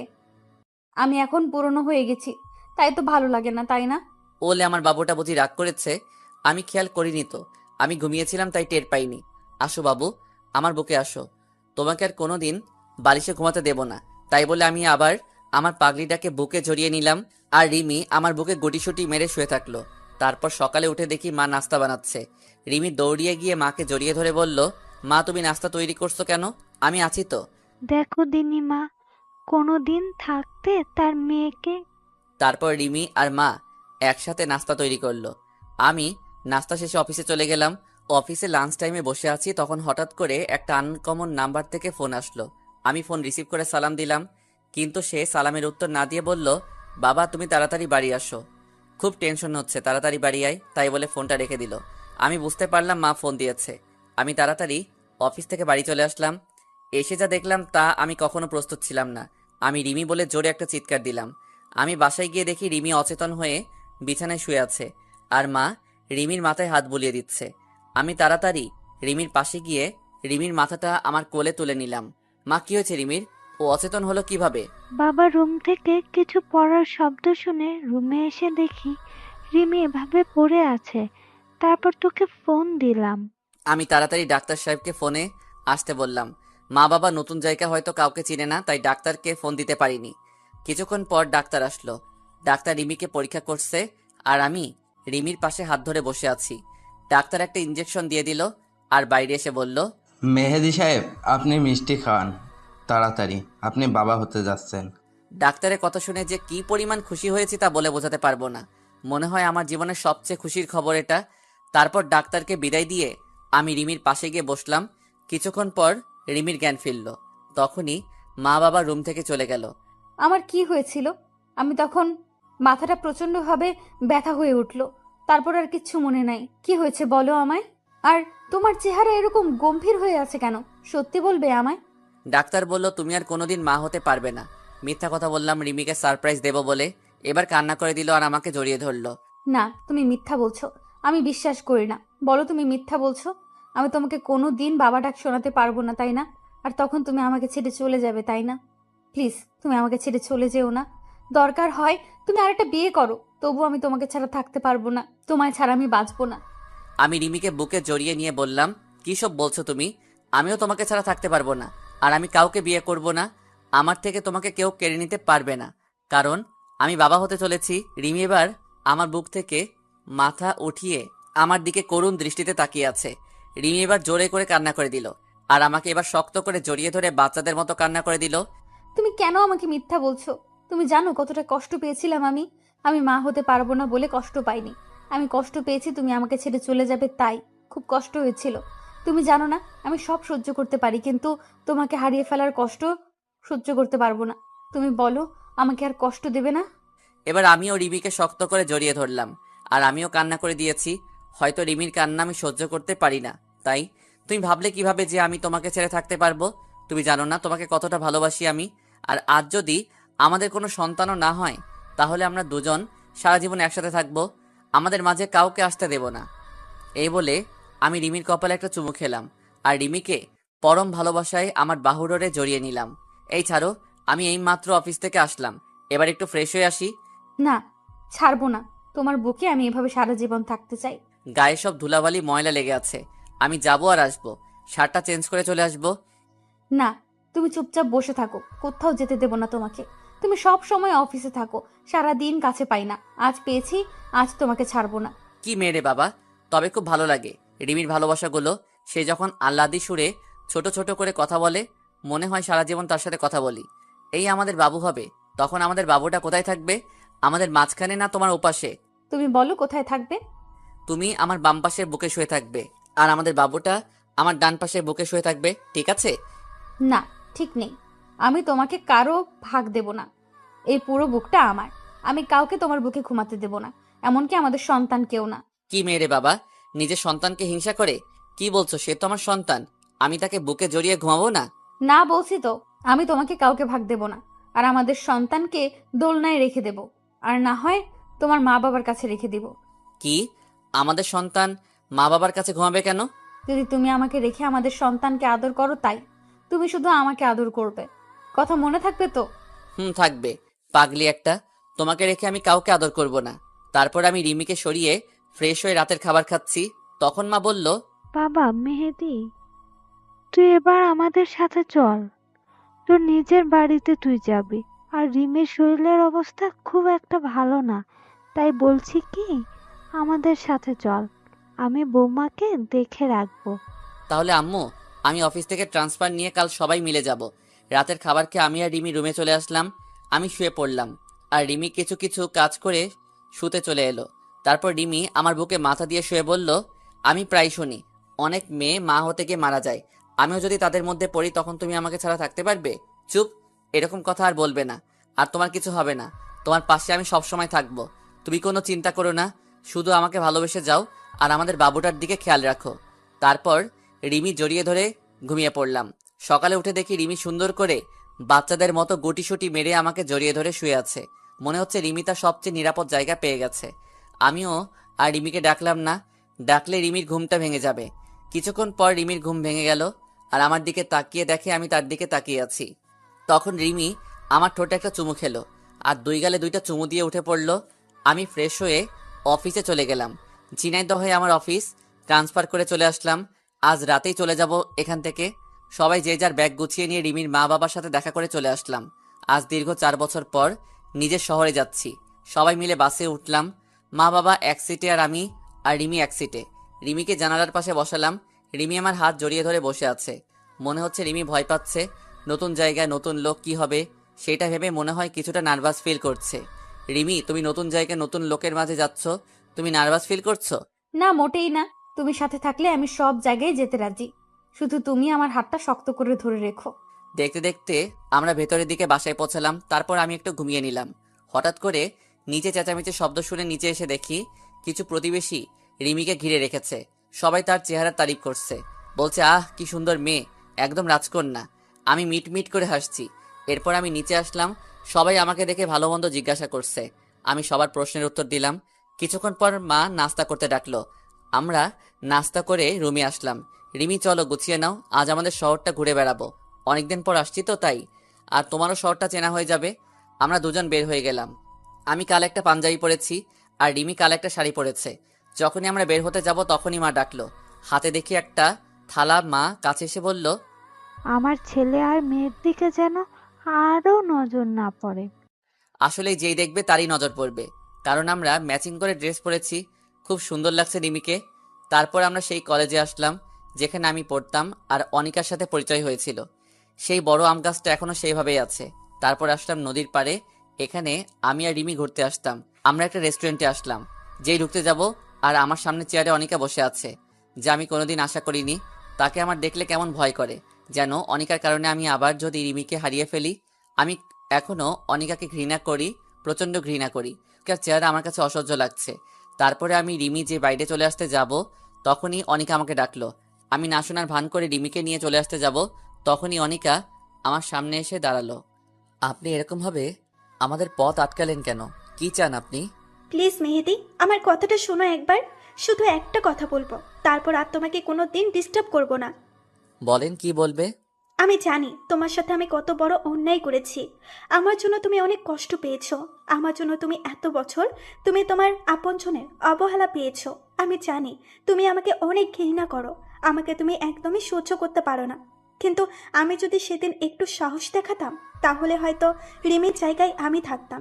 কিন্তু আমার কপালটাই খারাপ, আমি তোমাকে এখনো আগের মতো ভালোবাসি। তবে তুমি চিন্তা করো না, আমি তোমাদের মাঝে দেওয়াল হয়ে দাঁড়াবো না। শুধু আমাকে একবার ক্ষমা করে দাও। আমি তোমার ভালোবাসা নিয়ে দূরে সরে যাব, আর কোনো দিন তোমার সামনে আসবো না। এই বলে অনিকা কান্না করতে করতে চলে গেল। আমি আর রিমি ওখান থেকে চলে আসতে যাব, তখনই দেখি আনিকার বড় ভাই সেখানে দাঁড়িয়ে আমার দিকে রাগে দৃষ্টিতে তাকিয়ে আছে। মনে হয় আমাকে একা পেলে চিবিয়ে খেয়ে ফেলতো। আমি তাড়াতাড়ি ওখান থেকে চলে আসলাম। তারপর বাড়ি এসে রিমিকে রেখে চলে গেলাম আমার জানের জিগার দোস্ত রাজুর কাছে। আমি রাজুর বাড়ির সামনে দাঁড়িয়ে কলিং বেল বাজালাম। কিছুক্ষণ পর দরজা খুলে দিল। দরজা খুলল রাজুর মা। আন্টি, কেমন আছেন? আমাকে চিনতে পারছেন? আমি মেহেদি। এইবার রাজুর মা খুব খুশি হয়ে, বাবা, তুই কতদিন পরে এলি? সেই চলে গেলি, আর ফিরে আসলে না। আন্টি, রাজু কই? রাজু তার রুমে আছে, যাও দেখা করে আসো। আমি রাজুর রুমে গিয়ে দেখি রাজু চোখ বন্ধ করে হেডফোনে গান শুনছে। আমি আস্তে আস্তে রাজুর কাছে গিয়ে রাজুকে একটা চড় মারলাম আস্তে করে। রাজু ভয় পেয়ে তাড়াতাড়ি উঠে পড়ল। আর রাজু সামনে তাকিয়ে দেখে আমি দাঁড়িয়ে আছি। রাজু দৌড়িয়ে আমাকে জড়িয়ে ধরে বলল, কেমন আছিস দোস্ত? তুই চলে যাওয়ার পর থেকে আমি আড্ডা মারা বন্ধ করে দিছি। তুই না থাকলে কিভাবে মজা হবে বল? হুম, এবার থেকে আবার আড্ডা হবে। আমি চলে আসছি না? চল আগে ভাবির সাথে দেখা করে আসি। হুম, চলো, কিন্তু ভাবিকে পেয়ে যেন আমাকে ভুলে যাস না শালা। তারপর দুজনে চলে আসলাম আমাদের বাসায়। তারপর রুমে ঢুকে দেখি রিমি কাপড় গুছিয়ে আলমারিতে রাখছে। আমি পিছন থেকে গিয়ে রিমিকে জড়িয়ে ধরলাম। রিমি ভয় পেয়ে বলল, এভাবে কেউ জড়িয়ে ধরে? আমি তো ভয় পেয়ে গেছি। তারপর আমি রাজুর সাথে রিমির পরিচয় করিয়ে দিলাম। এভাবে আমাদের সুখের সংসার চলতে থাকলো। তবে এখন আর অনিকাকে দেখা যায় না, আর ডিস্টার্বও করে না। কিন্তু আমার মনে হয় কেউ আমার পিছু নিচ্ছে। এভাবে আমার আর রিমির সংসার 8 মাস চলে গেল। আজ আমি অফিসে বসে কাজ করছি, তখন আমার বাবা ফোন দিয়ে বলল রিমিকে হাসপাতালে নেওয়া হয়েছে। রিমির ডেলিভারি পেইন উঠেছে। তাই আমিও সবকিছু ফেলে তাড়াতাড়ি হাসপাতালে চলে আসলাম। এসে দেখি রিমিকে ওটিতে নেওয়া হয়েছে। আমি বাইরে অপেক্ষা করছি, খুব টেনশন হচ্ছে। কিছুক্ষণ পর ডাক্তার বের হয়ে আসলো।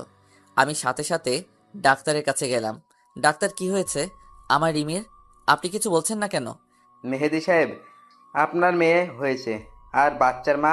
সরি। তাই বলে ডাক্তার চলে গেল। আমি সাথে সাথে সেখানে চুপ করে বসে পড়লাম। আমার মাথা কিছু কাজ করছিল না। কি করব আমি? কিভাবে থাকবো রিমিকে ছাড়া? তারপর আমি দৌড়িয়ে রিমির কাছে গেলাম। যে দেখি রিমি চোখ বুজে শুয়ে আছে। আমি রিমিকে জড়িয়ে ধরে কান্না শুরু করে দিলাম। তুমি কথা দিয়েছিলে তুমি আমাকে ছেড়ে কোথাও যাবে না, তাহলে কেন চলে গেলে? আমি কিভাবে বাঁচবো তোমাকে ছাড়া? আমি রিমিকে জড়িয়ে ধরে কান্না করছি। তারপর হঠাৎ করে কেউ আমাকে জড়িয়ে ধরলো আর বলছে, তোমাকে ছেড়ে কোথাও যাব না পাগল। এবার চোখ খুলে তাকিয়ে দেখি রিমি আমাকে জড়িয়ে ধরে আছে। আর রিমি আমার দিকে তাকিয়ে মিটমিট করে হাসছে। তারপর আমি রিমিকে শক্ত করে জড়িয়ে ধরে রাখলাম। আর কোনোদিন রিমিকে হারিয়ে যেতে দেব না। তারপর রিমিকে এক ঝাটকায় সরিয়ে দিয়ে বললাম, তুমি আমার সাথে এরকম অভিনয় করলে কেন? তুমি আমাকে কষ্ট দিয়ে খুব মজা পাও, তাই না? তুমিও একদিন আমার সাথে মজা করেছিলে, মনে আছে? আমিও সেদিন অনেক কান্না করেছিলাম, তাই আজকে আমি প্রতিশোধ নিলাম। এরকম মজার কোনোদিন করবে না তুমি। জানো কত কষ্ট পেয়েছি। তারপর আমার রাজকন্যাকে কোলে নিয়ে বললাম, দেখেছো, আমি বলেছিলাম না আমাদের তোমার মতো একটা রাজকন্যা হবে। তারপর আমার রাজকন্যাকে একটা চুমু দিয়ে রিমির কপালে একটা চুমু দিলাম। কিছুদিন পর আমি রিমিকে হাসপাতাল থেকে বাসায় নিয়ে আসলাম। তারপর রাতে ঘুমাতে গিয়ে রিমির পাগলামি দেখে আমি না হেসে পারলাম না। রিমি আমাদের মেয়েকে নিয়ে বাইরে যাচ্ছে। তখন আমি বললাম, এই জিনাতকে কোথায় নিয়ে যাচ্ছ? কেন? আব্বু আম্মুর কাছে রেখে আসতে যাচ্ছি। না, তুমি আমার মেয়েকে আমার পাশে রাখো। আমাদের মাঝখানে আমার মেয়ে থাকবে। রিমি এবার রেগে বলল, কি বললে? তোমাকে আমি প্রথমে বলেছিলাম না তোমার আমার মাঝে কেউ থাকবে না, এমনকি আমাদের সন্তানও না। তোমার বুকে মাথা না রাখলে আমার ঘুম আসে না, তুমি জানো না? ওকে, তাহলে তুমি মাঝখানে থাকো আর জিনাতকে তোমার ওই পাশে রাখো। তারপর রিমি আমার পাশে শুয়ে পড়লো আর জিনাত রিমির পাশে শুয়ে পড়লো। তারপর রিমিকে জড়িয়ে ধরে ঘুমিয়ে পড়লাম। সকালে উঠে ঘুম থেকে উঠে ফ্রেশ হয়ে নাস্তা করে রিমির কপালে আর আমার ছোট পরিটার কপালে একটা চুমু দিয়ে অফিসে চলে আসলাম। আজ অফিসে কিছু কর্মচারী নিয়োগ হবে। আমি আমার ডেস্কে বসে আছি। তখন আমাদের ম্যানেজার একটা মেয়ের সাথে পরিচয় করিয়ে দিল আর বলল, আজ থেকে এ তোমার আন্ডারে কাজ করবে। মেয়েটির নাম তনিমা। তনিমার দেখতে বেশ সুন্দরী, তবে আমার রিমির থেকে বেশি না। আমি তনিমার সাথে পরিচয় হয়ে নিয়ে তনিমার কাজ বুঝিয়ে দিয়ে নিজের ডেস্কে এসে বসলাম। আমার ডেস্ক থেকে তনিমার ডেস্ক দেখা যায়। কিছুক্ষণ পর তনিমার দিকে তাকিয়ে দেখি তনিমা আমার দিকে এক দৃষ্টিতে তাকিয়ে আছে। আমি এসব দেখে মনোযোগ না দিয়ে আমার কাজ করতে থাকলাম। এভাবে আমার রিমির আর আমার ছোট পরিটার সংসার চলতে থাকলো। আজ আমার মেয়ের বয়স 1 বছর। এই 1 বছরে রিমির আর আমাদের মেয়ে জিনাতের পাগলামি দেখে কিভাবে যে সময় চলে গেল। আর এদিকে অফিসে তরিমা এখন আমার দিকে সব সময় তাকিয়ে থাকে। কারণে অকারণে আমার সাথে আমার ডেস্কে আসে। আজ অফিস থেকে বাড়ি আসতে যাব, তখন তনিমা আমাকে কফি খাওয়ার জন্য বলল। আমিও মানা করতে পারলাম না। সব সময় অফিস বাড়ি করতে করতে আমারও কেমন অধৈর্য হয়ে গেছে, তাই আমিও রাজি হয়ে গেলাম। কফি শপ থেকে তনিমাকে বিদায় দিয়ে আমি বাড়ি চলে আসলাম। Calling bell বাজালাম। কিছুক্ষণ পর আমার মা দরজা খুলে দিল। আমি বেশ অবাক হলাম, কারণ এই পর্যন্ত প্রতিদিন রিমি দরজা খুলে দেয়। মা, তুমি দরজা খুলছো কেন? রিমি কই? রিমি উপরে আছে, মনে হয় শুয়ে আছে, তাই আমি দরজা খুলে দিলাম। আমি উপরে গিয়ে দেখি জিনাত ঘুমিয়ে আছে। বেশ অবাক হলাম, কারণ আমি আসার আগে কোনো দিন রিমি জিনাতকে ঘুমাতে দেয় না। আর রিমিকে কোথাও দেখা যাচ্ছে না। সব জায়গায় খুঁজলাম কিন্তু পেলাম না। এবার আমি ছাদে উঠে দেখি রিমি ছাদের এক কোণায় চুপটি করে দাঁড়িয়ে আছে। আমি রিমিকে ডাক দিলাম। রিমি আমার ডাক শুনে রিমি তাড়াতাড়ি করে তার চোখ মুছে দিল। কি ব্যাপার, তুমি এত রাতে ছাদে কেন? তাই বলে রিমিকে আমার দিকে ফিরালাম। দেখি রিমির চোখ লাল হয়ে আছে, মনে হয় কান্না করেছে। না, আমার কিচ্ছু হয়নি, চলো নিয়ে চলো। এই বলে রিমি আগে আগে নিচে নেমে গেল। মেহেদি বেশ অবাক হলো, কারণ আমি অফিস থেকে বাড়ি আসলে আগে রিমি আমাকে জড়িয়ে ধরে আমার গালে একটা চুমু দেয়। কিন্তু আজ রিমির কি হলো যে সব ভুলে গেছে? রাতে সবাই একসাথে খেয়ে যখন ঘুমাতে যাব, তখন দেখি রিমি ওই পাশে শুয়ে আছে আর জিনাত আমাদের মাঝখানে শুয়ে আছে। আমি রিমির এমন পরিবর্তন দেখে খুব অবাক হলাম। কি হয়েছে রিমি তোমার? তুমি আজ ওপাশে শুয়ে পড়লে কেন? না, কিচ্ছু হয়নি, এমনি ভালো লাগছে না, তাই এদিকে শুয়ে পড়লাম। তাই বলে রিমি অন্যদিকে মুখ করে শুয়ে পড়ল। আমি বেশ অবাক হলাম, কারণ রিমি এই পর্যন্ত যতবারই মন খারাপ হয় ততবারই আমাকে জড়িয়ে ধরে ঘুমাতো। তবে আজ কি হলো রিমির? এভাবে আমার সারা রাত ঘুম আসলো না। সকালে ঘুম থেকে উঠে দেখি রিমি পাশে নেই। রিমি এরকম করছে কেন? আমাকে অবহেলা করছে কেন? আমাকে এড়িয়ে চলছে কেন? কি হয়েছে রিমির? তাই বলে আমি ফ্রেশ হতে চলে গেলাম। তারপর নাস্তা করে অফিসে যাব, তখন রিমি আমার কাছে এসে আমাকে জড়িয়ে ধরে চুমু খায়। কিন্তু আজ কেন আসলো না? আমি কিছুই বুঝতে পারছি না। আমি রিমিকে ডাক দিলাম কিন্তু কোনো সাড়া শব্দ নেই। তাই আমি কিচেনে গেলাম। গিয়ে দেখি রিমি রান্না করছে। কি হলো, তুমি শুনতে পারছো না? তোমায় কখন থেকে ডাকছি শুনতে পারছো না? দেখছো না কাজ করছি, তাও আবার এত ডাকার কি হলো? আমার বুকের মধ্যে কেমন একটা ব্যথা হয়ে উঠলো রিমির এমনভাবে কথা শুনে। রিমি আমার সাথে এমনভাবে কথা বলছে কেন বুঝতে পারছি না। তারপর নাস্তা না করে অফিসে চলে আসলাম। আমার কোনো কাজে মন বসছে না। রিমির মাঝে কেন এমন পরিবর্তন হলো, খুব খারাপ লাগছে আমার। তখন দেখি তনিমা আসলো আমার ডেস্কে। কি ব্যাপার মেহেদি সাহেব, এমন মন খারাপ কেন? মুখটা মলিন করে বসে আছেন। না কিছু হয়নি, এমনি বসে আছি। কিছু বলবেন? না কিছু না, আপনি মুখ কালো করে বসে আছেন তাই জিজ্ঞেস করলাম। আপনার যেহেতু মন খারাপ, তাই চলেন বিকালে নদীর পাড় থেকে ঘুরে আসি, মনটা ভালো হয়ে যাবে। আসলে অনেকদিন কোথাও ঘুরতে যাওয়া হয় না। ওকে, তাহলে অফিস শেষে নদীর পাড়ে ঘুরতে যাবানি? তাই বলে তনিমা চলে গেল আর আমি আমার কাজে মন দিলাম। আমি দুপুরে লাঞ্চের জন্য অপেক্ষা করছি, কিন্তু রিমি এখন আমাকে ফোন কেন করলো না? আগে যতক্ষণ না আমি লাঞ্চ করব ততক্ষণ রিমি ফোন দিয়েই যাবে। কিন্তু আজ কি হলো রিমির এমন পরিবর্তন আমি মেনে নিতে পারছি না। আমি আর দুপুরে লাঞ্চ করলাম না। বিকালে অফিস শেষ করে ডেস্কে বসে আছি, তখন তনিমা আসলো আর আমি তনিমার সাথে একটা রিকশায় করে নদীর পাড়ে এলাম। আমি আর তনিমা পাশাপাশি হাঁটছি। তখন তনিমা পা পিছলিয়ে পড়ে যাচ্ছিল। আমি কোনোভাবে তাকে ধরে ফেলে আর রিমিও আমার গলা জড়িয়ে ধরে রাখে। তারপর তনিমাকে সরিয়ে আরো কিছুক্ষণ ঘরে যে যার বাড়ি চলে আসলাম। আমি আমার বাড়ির সামনে দাঁড়িয়ে কলিং বেল বাজালাম, কিন্তু এত দেরি তো কোনোদিন হয় না। কিছুক্ষণ পর আম্মু এসে দরজা খুলে দিল। আমি আবার কালকের মতো অবাক হলাম। আমি আম্মুর সাথে কথা বলে উপরে চলে আসলাম। এসে দেখি আমাদের মেয়ে জিনাত নিচে ঘুমিয়ে আছে আর রিমি বিছানায় এক কোণায় বসে বসে মাথা নিচু করে কান্না করছে। আমি তাড়াতাড়ি করে জিনাতকে বিছানায় শুইয়ে দিলাম। তারপর রিমির কাছে গেলাম। রিমি, তুমি কাঁদছো কেন? আর জিনাত নিচে শুয়ে আছে কেন? জিনাতের তো ঠান্ডা লাগবে। আর কি হয়েছে তোমার? তুমি এভাবে কান্না করছো কেন?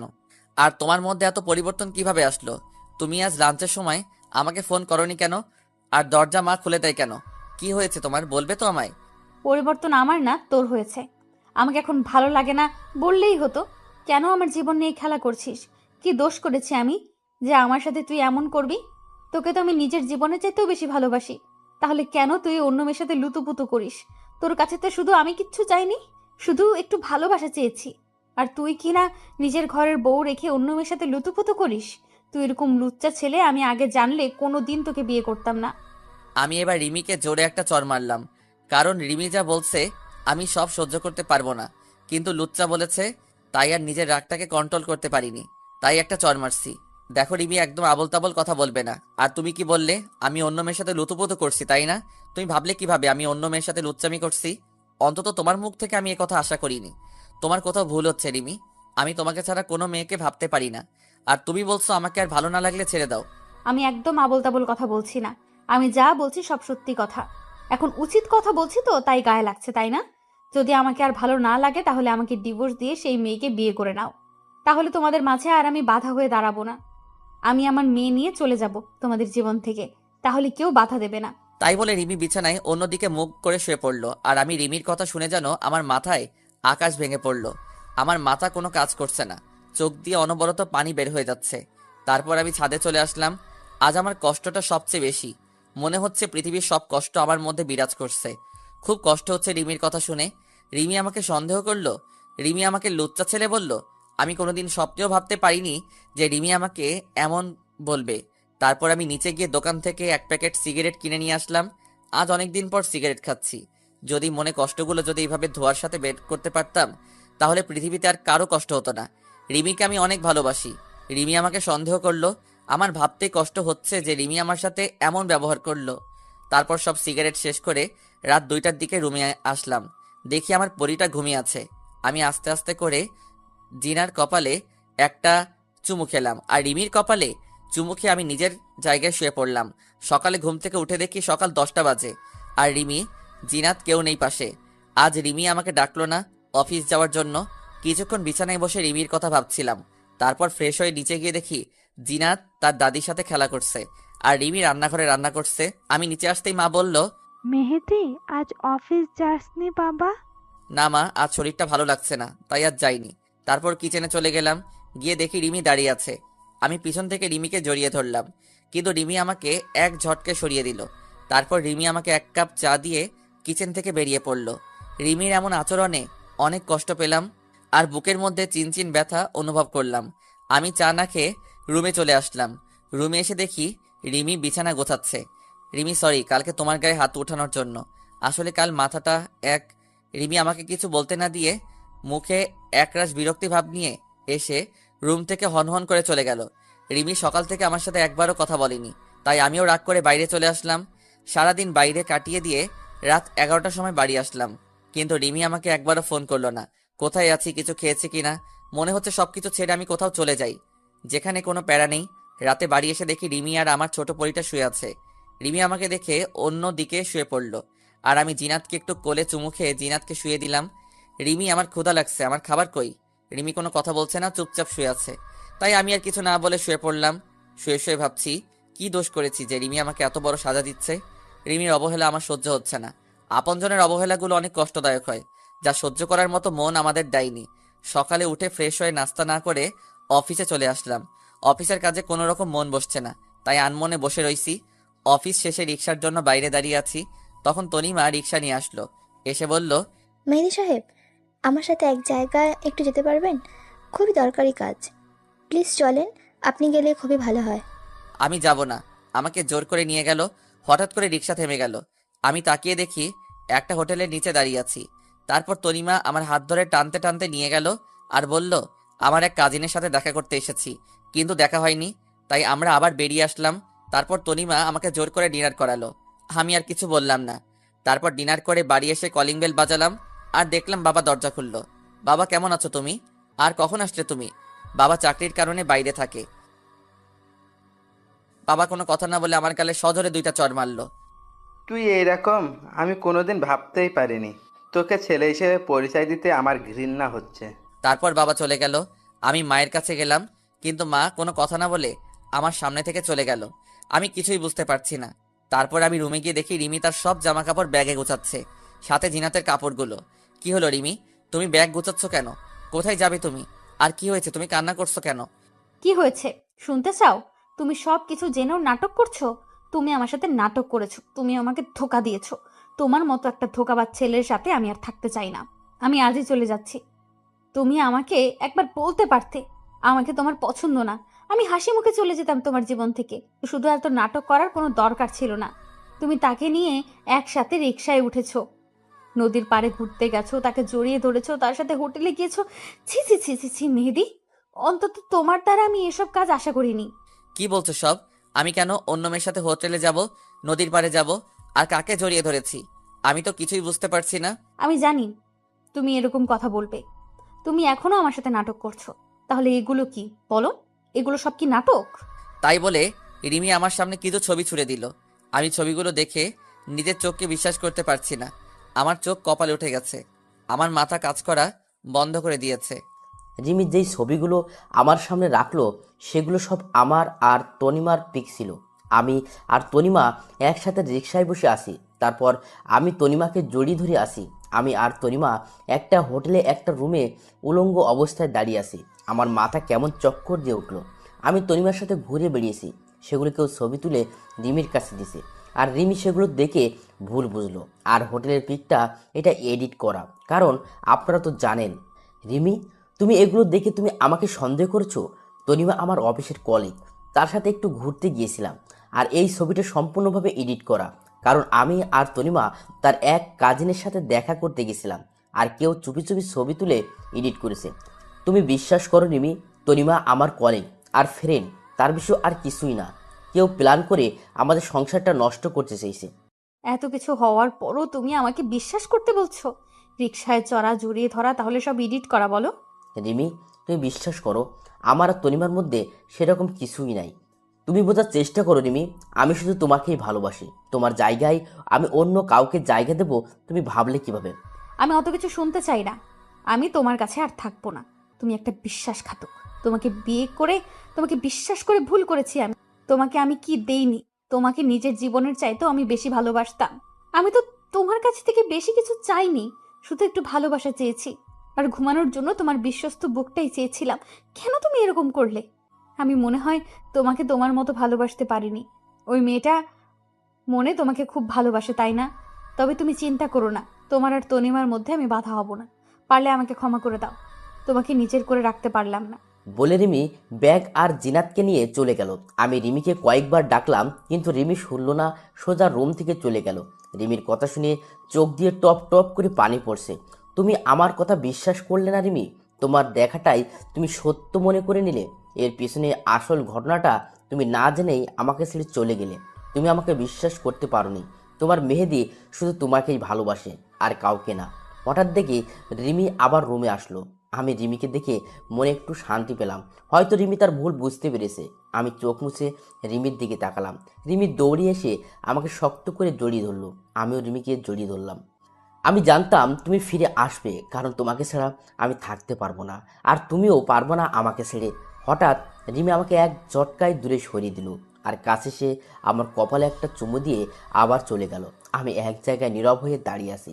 আমার হাঁটার কোনো শক্তি নেই। আমি বিছানার উপর বসে পড়লাম, আর কান্না যেন থামছে না, অনবরত চোখ দিয়ে পানি বের হয়ে যাচ্ছে। তারপর রুমে মা আসলো। তোর জন্য আমার মেয়েটা আজ বাড়ি থেকে চলে গেল। তোকে নিজের ছেলে ভাবতেও লজ্জা হচ্ছে। তুই কেমন করে পারলি এমন একটা কাজ করতে? রিমি তোকে কত ভালোবাসে, আর তুই বাইরের একটা মেয়ের সাথে। ছি ছি। মায়ের পা জড়িয়ে ধরে, মা তুমি বিশ্বাস করো, ওই মেয়ের সাথে আমার কোনো সম্পর্ক নেই। তোমরা আমাকে ভুল বুঝছো। আমি শুধু রিমিকেই ভালোবাসি। রিমিকে ছাড়া আমি থাকতে পারবো না মা। আমার জন্য রিমি আমাকে ভুল বুঝলো। আমাকে ক্ষমা করে দাও মা। তোকে বিশ্বাস করতেও আমার ভয় হচ্ছে। তুই যেদিন আমার মেয়েটাকে ফেরত নিয়ে আসবি, সেদিন আমি তোকে ক্ষমা করব, তার আগে না। তাই বলে মা রুম থেকে চলে গেল, আর আমি বসে বসে অযথরায় কান্না করছি। মা তুমিও আমাকে ভুল বুঝলে। আমি এই আপনজনের অবহেলা আর সইতে পারছি না। তারপর না খেয়েই ছাদে চলে আসলাম। আজ জ্যোৎস্নার রাত কত সুন্দরভাবে আলো ছড়িয়ে দিচ্ছে। শুধু আমার মনের ভিতর অন্ধকার হয়ে আছে, আর সেখানে ঘুরে বেড়াচ্ছে কারো ভুল বুঝে ছেড়ে যাওয়ার কষ্ট, আর কারো অবহেলা। সারা রাত চাঁদের দিকে তাকিয়ে রাতটুকু পার করে দিলাম, আর অনবরত চোখ দিয়ে পানি পড়ছে। খুব কষ্ট হচ্ছে। আমার মনে হচ্ছে এই জীবনটা যদি এখনই থেমে যেত, তাহলে আমাকে আর কষ্ট পেতে হতো না। এভাবে রিমির কথা ভাবতে সকাল হয়ে গেছে। এখনো ছাদে বসে আছি। আজ আর অফিস যাব না। কি হবে অফিসে গিয়ে? যার সুখের জন্য চাকরি করতাম, সেই যদি আজ না থাকে, তাহলে কি হবে অফিস গিয়ে? সারাদিন রুমে বসে কাটিয়ে দিলাম। কাল সকাল থেকে কিছু খাওয়া হয়নি, তাই বিকেলের সময় একটু নিচে গিয়ে দেখি মা বসে আছে। মা কিছু খেতে দাও, খুব ক্ষুধা হয়েছে। রান্না হয়নি আগে। তুই আমার মেয়েটাকে নিয়ে আসবি, তারপর তুই এই বাড়ির খাবার পাবি, তার আগে না। আমি আমার রুমে চলে আসলাম। খুব কষ্ট হচ্ছে মার কথা শুনে। অনেক শূন্য শূন্য লাগছে রিমিকে ছাড়া। রিমিকে ছাড়া আমার জীবন শূন্য। রিমিকে আমার কাছে ফিরে নিয়ে আসতেই হবে। আমি তখনই শার্ট প্যান্ট চেঞ্জ করে বাইরে বেরিয়ে আসল উদ্দেশ্যে রিমিদের বাড়িতে আগে কিছু খেয়ে নিতে হবে। তাই একটা রেস্টুরেন্টে গিয়ে কিছু খাবার খেয়ে চলে আসলাম বাস স্ট্যান্ডে। একটা টিকিট কাটলাম ঝিনাইদহ টু চাঁদপুর। কিছুক্ষণ পর বাস চলে আসলো। আমি বাসে উঠে বসে পড়লাম। বাস চলতে থাকলো, আর আমি রিমির কথা ভাবতে ভাবতে কখন যে ঘুমিয়ে পড়েছি নিজেই জানি না। হঠাৎ বাসের হেলপারের কথায় ঘুম ভেঙে গেল। চাঁদপুরে চলে এসেছি, আমার সেই পরিচিত শহর যেখানে রিমির ভালোবাসা পেয়েছিলাম। আমি হাঁটতে হাঁটতে রিমিদের বাসার সামনে চলে এসেছি। রিমিদের বাসায় কলিং বেল বাজলাম। কিছুক্ষণ পর রিমি মা দরজা খুলে দিল। বাবা মেহেদি, তুমি এখন এই সকালবেলা? তারপর আমি সালাম দিয়ে ভালো মন্দ জিজ্ঞাসা করলাম। রিমির মার সাথে কিছু কথা বলে আমি রিমির রুমে গিয়ে দেখি রিমি হাঁটু ভাঁজ করে মাথা নিচু করে বসে আছে। আমি রিমিকে ডাক দিলাম। রিমি মাথা তুললো। আমি রিমিকে দেখে রীতিমতো ভয় পেয়ে গেছি। রিমির চোখ লাল হয়ে আছে, আর চোখ দুটা ফুলে আছে, আর আমার ছোট রাজকন্যা বিছানায় ঘুমিয়ে আছে। তুমি এখানে কি করতে এসেছো? তোমার মতো একটা বিশ্বাসঘাতকের সাথে আমার কোনো সম্পর্ক নেই। কেন এসেছো তুমি এখানে? তোমাকে নিয়ে যেতে এসেছি রিমি। তুমি প্লিজ চলো আমার সাথে। তোমাকে ছাড়া আমার জীবনটা একদম শূন্য শূন্য লাগছে। কাল সারা রাত ঘুমাইনি, তুমি পাশে ছিলে না তাই। কাল সারাদিন কোনো খাবার খাইনি, শুধু তুমি পাশে নাই। প্লিজ চলো আমার সাথে। তোমাকে ছাড়া জীবনটা কেমন অসম্পূর্ণ লাগছে। আজ সারাদিন তোমার কথা ভেবেছি, তুমি কখন ফিরে আসবে আমার কাছে। প্লিজ তুমি চলো আমার সাথে। আমি তোমার কোনো কথা শুনতে চাই না। তোমার কোনো কথা বিশ্বাস করি না। কেন? তোমার তো খুশি হওয়ার কথা। তোমার আর ওই মেয়েটার মধ্যে কোনো রিমি নামে কেউ বাধা নেই। আর তুমি কেন এসেছো এখানে? তুমি এখনই চলে যাবে এ বাড়ি থেকে। আমি রিমির হাত ধরে বললাম, প্লিজ রিমি, তুমি একবার চলো আমার সাথে। আমাকে তুমি একবার বিশ্বাস করো। তোমাকে ছাড়া আমি থাকতে পারবো না। তোকে কতবার বলবো তোর মতো একটা বিশ্বাসঘাতকের সাথে আমার কোনো সম্পর্ক নেই? তুই স্বামী নামে কলঙ্ক। তোর স্বামী হওয়ার কোনো যোগ্যতা নেই। তুই আর কোনোদিন আমার সামনে আসবি না। আর যদি কোনোদিন তোর ওই নোংরা চেহারা আমাকে দেখাবি না। যদি আবার আমার সামনে আসিস তাহলে আমার আর আমার মেয়ের মরা মুখ দেখবি। আমার বিশ্বাস হচ্ছে না রিমি আমাকে চড় মারলো। আমার চোখ দিয়ে অযোধ্যায় পানি বের হচ্ছে। আমি এককভাবে এক জায়গায় দাঁড়িয়ে আছি, কোনো কথা বের হচ্ছে না। খুব কষ্ট হচ্ছে রিমি তার সামনে আসতে মানা করেছে বলে। ঠিক আছে, আর কোনোদিন তোমার সামনে আসবো না, আমার এই নোংরা চেহারা তোমাকে দেখাবো না। তবে হ্যাঁ, তুমি যা দেখেছো শুনেছো সবটাই ভুল ছিল, সবটাই মিথ্যা ছিল। তোমাকে আমি এখনও ভালোবাসি, আর এর পরেও একইভাবে ভালোবাসবো। তুমি যখন তোমার ভুল বুঝবে তখন আমার কাছে ফিরে আসতে পারো। যদি বেঁচে থাকি তাহলে অবশ্যই তোমাকে কাছে টেনে নেব, অপমান করে ফিরিয়ে দেব না। তাই বলে আমি আমার ছোট পরিটার দিকে এগিয়ে গেলাম একটু কপালে চুমু দেবো বলে। তখন রিমি বলল, তোর এই নোংরা শরীরে আমার মেয়েকে টাচ করবি না। যদি করিস তাহলে আমি আমার মেয়েকে নিজের হাতে খুন করব। আমি রিমির কথা শুনে সাথে সাথে দাঁড়িয়ে পড়লাম আর আমার মেয়েটাকে দেখে রুম থেকে বেরিয়ে পড়লাম। রিমির কথা শুনে প্রচণ্ড কষ্ট হচ্ছে, মনে হচ্ছে কোনো বড় পাথর আমার বুকের ওপরে রেখে দিয়েছে। রিমিদের বাড়ি থেকে বেরিয়ে আনমনে রাস্তা দিয়ে হাঁটছে আর চোখ দিয়ে টপ টপ করে পানি পড়ছে। আমি আবার বাস স্টেশনে চলে আসলাম আর একটা টিকিট কেটে ঝিনাইদহের উদ্দেশ্যে চলে আসলাম। বাড়ি যেতে খুব কষ্ট হচ্ছে, কারণ রিমির সব স্মৃতি রয়েছে এ বাড়িতে। আর মাকে কি জবাব দিব যে তার বৌমাকে ফিরিয়ে নিয়ে আনতে পারিনি। বাড়ি এসে কলিং বেল বাজলাম। কিছুক্ষণ পর মা এসে দরজা খুলে দিল। মা আমার পিছন থেকে তাকিয়ে দেখলো রিমি নেই। তাই মা কোনো কথা না বলে রাগ করে চলে গেল। আমিও আর কিছু বললাম না, নিজের রুমে গিয়ে সারাদিন বসে থাকলাম। কিন্তু মা একটা বারও খোঁজ নিতে এলো না। আমিও আর কষ্ট সহ্য করতে পারছি না। রিমির স্মৃতিগুলো আমাকে সব সময় কাজে দিচ্ছে। তাই আমি ডিসিশন নিলাম আমি আর এদেশে থাকবো না। সেখানে রিমি আমাকে ভুল বুঝে চলে গেল। আর বাড়িতে যতদিন রিমিকে ফিরিয়ে না আনবো ততদিন না আমার সাথে কথা বলবে না। তাই সবাইকে রেখে বিদেশ চলে যাব। তাহলে আমার এই নোংরা চেহারা রিমিকে আর দেখতে হবে না। আর মা আমার সাথে কথা বলবে না, সেই কষ্টটা ভুলে থাকার জন্য আমাকে বিদেশ চলে যেতে হবে। আমি পরের দিন বিদেশ যাওয়ায় কাগজপত্র জমা দিলাম। দু একদিন পর পাসপোর্ট চলে আসবে। আজ চলে যাচ্ছি সব মায়া ত্যাগ করে। আর হয়তো রিমির সাথে দেখা হবে না, আর আমার মেয়েটা আমার বদলে অন্য কারো পরিচয় হবে। আমি মার কাছ থেকে বিদায় নিয়ে চলে আসলাম। চলে আসার সময় মা কিছু বলল না, অন্যদিকে মুখ করে বসে আছে। আমি আর কিছু না বলে চলে আসলাম। এখন এয়ারপোর্টে বসে আছি, হঠাৎ দেখি তনিমা বসে আছে একটা চেয়ারে। আমি সাথে সাথে তনিমার কাছে চলে আসলাম। তনিমা আমাকে দেখে অনেক অবাক হলো। তনিমা, তুমি আমার সাথে এমন কেন করলে? কি পেলে আমার আর রিমির সুখের সংসারটা ভেঙে? তোমার কারণে রিমি আমাকে ছেড়ে চলে গেছে, আমার মা আমার সাথে কথা বলা বন্ধ করে দিয়েছে। মেহেদি, তুমি আমাকে প্লিজ ক্ষমা করে দাও। আমি জানতাম না রাকিব আমাকে দিয়ে এমন কাজ করাচ্ছে। আমি সত্যিই জানতাম না রাকিবের এমন প্ল্যান রয়েছে। তাহলে এইসব রাকিবের কাজ? আমি এখনই গিয়ে রিমির ভুল ধারণা সব মুছে দেব, আর সাথে তুমিও যাবে। হঠাৎ করে রিমির বলা কথাগুলো সব মনে পড়ে গেল। রিমি বলেছিল আমি যদি তার সামনে যাই তাহলে তার মরা দেখতে হবে। আমি চাই না আমার জন্য রিমি আর আমার মেয়ের কোনো ক্ষতি হোক। কি হলো, দাঁড়িয়ে গেলে কেন? চলো। তারপর আমি রিমির সাথে ঘটে যাওয়া সব কথা তনিমাকে বললাম আর ওখান থেকে চলে আসলাম। ফ্লাইট এখনই টেক আপ করবে। কিন্তু আমি রিমির ভুল ভাঙাবো, তোমার কাছে রিমিকে ফিরিয়ে আনবো। তখন অনেক দেরি হয়ে যাবে, আর আমি মনে হয় কখনো এদেশে নাও আসতে পারি। এই বলে আমি চলে আসলাম আর বিমানে উঠে পড়লাম। আমি ফ্লাইটে উঠে রিমির কথা ভাবছি যে রিমি আমাকে কেমন করে ভুল বুঝতে পারলো। সে তো বলেছিল যে আমাকে ছাড়া কোনোদিন সে থাকতে পারবে না, তাহলে কেন আমাকে ছাড়া সে রয়েছে? রিমি আমাকে কোনোদিন রাগীভাবে কথা বলেনি, কিন্তু সে আমাকে চর পর্যন্ত মারলো। খুব কষ্ট হয় রিমির অবহেলা মনে পড়লে। আমার ছোট পরিটা আমাকে আর চিনতে পারবে না, হয়তো অন্য কারো পরিচয় বড় হবে। রিমি হয়তো আমাকে ছেড়ে অন্য কাউকে বিয়ে করে তার সাথে সুখের সংসার করবে। আমি রিমির কথা ভাবতে ভাবতে ফ্লাইট ল্যান্ড হয়ে গেছে। আমি এখন সিঙ্গাপুর আসছি। কেউ জানে না আমি কোন দেশে এসেছি। হয়তো কেউ আমার কথা মনে রাখবে না, সবার অবহেলার কারণ আমাকে সবাই ভুলে যাবে। আমি সিঙ্গাপুরে একটা জব করছি। এখন রিমির কথা খুব বেশি করে মনে পড়ে, আর রাতের বেলা রিমির কথা ভেবে রাতে ঘুম হয় না। রিমি সব সময় আমার বুকে মাথা রেখে ঘুমায়, আর এখন ঘুমাতে গেলে রিমির কথা মনে হয়। এভাবে সিঙ্গাপুরে আমার 5টি বছর কেটে গেল। এই 5 বছরে এমন কোনো দিন নেই যে রিমির জন্য আমার চোখের পানি পড়েনি।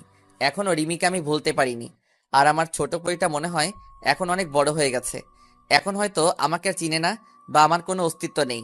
আমি এই কয়টা বছরে দেশের কারোর সাথে যোগাযোগ করিনি, এমনকি আমার মা বাবার সাথেও না। এই কয়দিন মা বাবার কথা খুব বেশি মনে পড়ছে, আর মা বাবাকে এক নজর দেখতে ইচ্ছা করছে। তাই আমি সিদ্ধান্ত নিলাম যে আমি 2 মাসের ছুটিতে দেশে যাব। আমি আজ দেশে ফিরছি, অন্যরকম একটা ফিলিংস কাজ করছে। দেশে গিয়ে সবাই আমাকে চিনতে পারবে তো? এইমাত্র ফ্লাইট টেক অফ করলো, আমি 5 বছর পর দেশের মাটিতে পা রাখলাম। আমি একটা বাসে করে আমার নিজের শহর ঝিনাইদহে চলে আসলাম। সবকিছু কেমন পাল্টে গেছে এই 5 বছরে। তারপর আমার বাসার সামনে চলে আসলাম, কলিং বেল চাপলাম। কিছুক্ষণ পর দরজা খুলে একটা ছোট মেয়ে দরজা খুলে দিল। আমি একভাবে মেয়েটির দিকে তাকিয়ে আছি। মেয়েটির চোখগুলো একদম আমার ছোট পরিটার মতো লাগছে। আর মেয়েটি আমার দিকে কেমন অবাক দৃষ্টিতে তাকিয়ে আছে। মামুনি, কে তুমি? আর এই বাড়িতে কি করছো? আমার নাম জিনাত, আর এটা আমার দাদুর বাড়ি। তুমি আমার আব্বু, তাই না? তোমাকে আমি ছবিতে দেখেছি। তোমার ছবি আমার মা বুকে নিয়ে প্রতি রাতে কান্না করে। আম্মুর কান্না দেখে আমারও খুব কান্না আসে। আমি মেয়েটির মুখে জিনাত নাম শুনে আমার বুকটা কেমন চিনচিন ব্যথা হয়ে উঠল। আমার মনটা খুশিতে ভরে গেল। আমার মেয়েকে আমি ফিরে পেয়েছি। আমি জিনাতকে বুকে জড়িয়ে নিয়ে অঝোর ধারায় কান্না করে দিলাম। আব্বু, তুমি আমাকে রেখে আর কোনোদিন যাবে না তো? তোমার সাথে খুব কথা বলতে ইচ্ছে করে, তোমার সাথে ঘুরতে ইচ্ছে করে। তুমি আমাকে রেখে আর কোনো জায়গায় যাবে না। আমি সামনে তাকিয়ে দেখি আমার মা দাঁড়িয়ে আছে। আমি জিনাতকে ছাড়িয়ে আম্মুর কাছে গেলাম আর আম্মুকে জড়িয়ে ধরে হাউমাউ করে কান্না শুরু করে দিলাম। কোথায় ছিলি বাবা? তুই আমাদের উপর রাগ করে চলে গেলি আর আজ ফিরে আসলি। তোর কি এই মাটার কথা মনে পড়ে না? মনে পড়ে মা, সব সময় তোমাদের কথা মনে পড়ে, কিন্তু কি করব বলো, মা আসার সময় হয়নি। মা, এটা আমার সেই ছোট পরিটা। হুম, তোর মেয়ে আর আমার দাদু ভাই। মা, রিমি কেমন আছে? আর রিমি কোথায় মা? তুই চলে যাবার পরের দিন রিমি এখানে এসে তোকে না পেয়ে মেয়েটা খুব কান্না করেছে। রিমি উপরের রুমে আছে। হুম, যা নিজের রুমে যা, ফ্রেশ হয়ে নিয়ে খাবার খেতে আয়। আমি জিনাতের কপালে একটা চুমু খেয়ে আমি সেই পুরনো রুমে চলে আসলাম, যেখানে আমার আর রিমির সুখের দিনগুলো কাটিয়েছিলাম। আমি আস্তে আস্তে রুমে ঢুকে দেখি রিমি আলমারিতে কাপড় গুছিয়ে রাখছে। আমার রুমে আসার হালকা শব্দ শুনে পিছনে ঘুরলো। রিমি আমাকে দেখে কেন এক দৃষ্টিতে তাকিয়ে আছে। আমি রিমির দিকে তাকিয়ে রীতিমতো ভয় পেয়ে গেলাম। রিমি আগের থেকে অনেক শুকিয়ে গেছে আর চোখ দুটো ভিতরে ঢুকে গেছে। খুব কষ্ট হলো রিমিকে দেখে। এবার রিমির চোখ টলমল হতে শুরু করলো। রিমির চোখ দিয়ে অঝোর ধারায় পানি পড়তে লাগলো। আমি রিমিকে দেখে আবার রুম থেকে বাইরে চলে আসতে যাব, তখন রিমি দৌড়িয়ে এসে আমার পা দুটো জড়িয়ে ধরে কান্না করতে লাগলো। মেহেদি, তুমি আমাকে মাফ করে দাও। আমি তোমাকে ভুল বুঝে তোমাকে অনেক কষ্ট দিয়েছি। তোমাকে ছাড়া আমি প্রতিটা রাত নির্ঘুম কেটেছে। তোমার বুকে মাথা না দিলে আমার ঘুম হতো না, তাই প্রতিটা রাতে আমার চোখের পানি দিয়ে বালিশ ভেজাতাম। আমি রিমিকে তুলে বললাম, তুমি তো বলেছিলে কোনোদিন যেন তোমার সামনে না আসি। আমি তো একটা বিশ্বাসঘাতক, আমার চেহারাটা নোংরা, আর তুমি আমার মতো একটা নোংরা ছেলের পা ধরেছো। আমি তো নোংরা, আমার পা ধরলে তোমার শরীরও নোংরা হয়ে যাবে, তাই আমাকে ছেড়ে দাও। রিমি এবার কোনো কথা বলছে না, চুপ করে মাথা নিচু করে দাঁড়িয়ে আছে, আর চোখ দিয়ে টপ টপ করে পানি পড়তে থাকলো। আমি ব্যাগটা রেখে ফ্রেশ হতে চলে গেলাম। আমি ফ্রেশ হয়ে এসে দেখি রিমি সেই একই জায়গায় মাথা নিচু করে দাঁড়িয়ে আছে। আমি কোনো কথা না বলে নিচে চলে আসলাম খাবার খেতে। আমি, মা আর জিনাত খেতে বসলাম। জিনাতকে আমার পাশে বসিয়ে দিলাম। আমি খাচ্ছি আর জিনাতকে খাইয়ে দিচ্ছি। রিমি আসলো আর আমি খাবার টেবিল থেকে উঠে পড়লাম। তারপর আমি রুমে এসে শুয়ে আছি। তখন জিনাত আসলো। জিনাত আমার পাশে শুয়ে পড়লো আমাকে জড়িয়ে ধরে। কিছুক্ষণ পর রিমি এসে আমার পাশে শুতে গেল, আর তখনই আমি সরে গিয়ে জিনাতকে মাঝখানে রাখলাম। রিমি আমার দিকে কেমন মলিন দৃষ্টিতে তাকিয়ে রইল। মনে হচ্ছে এখনই চোখ দিয়ে টপ টপ করে পানি পড়বে। তারপর আমরা ঘুমিয়ে পড়লাম।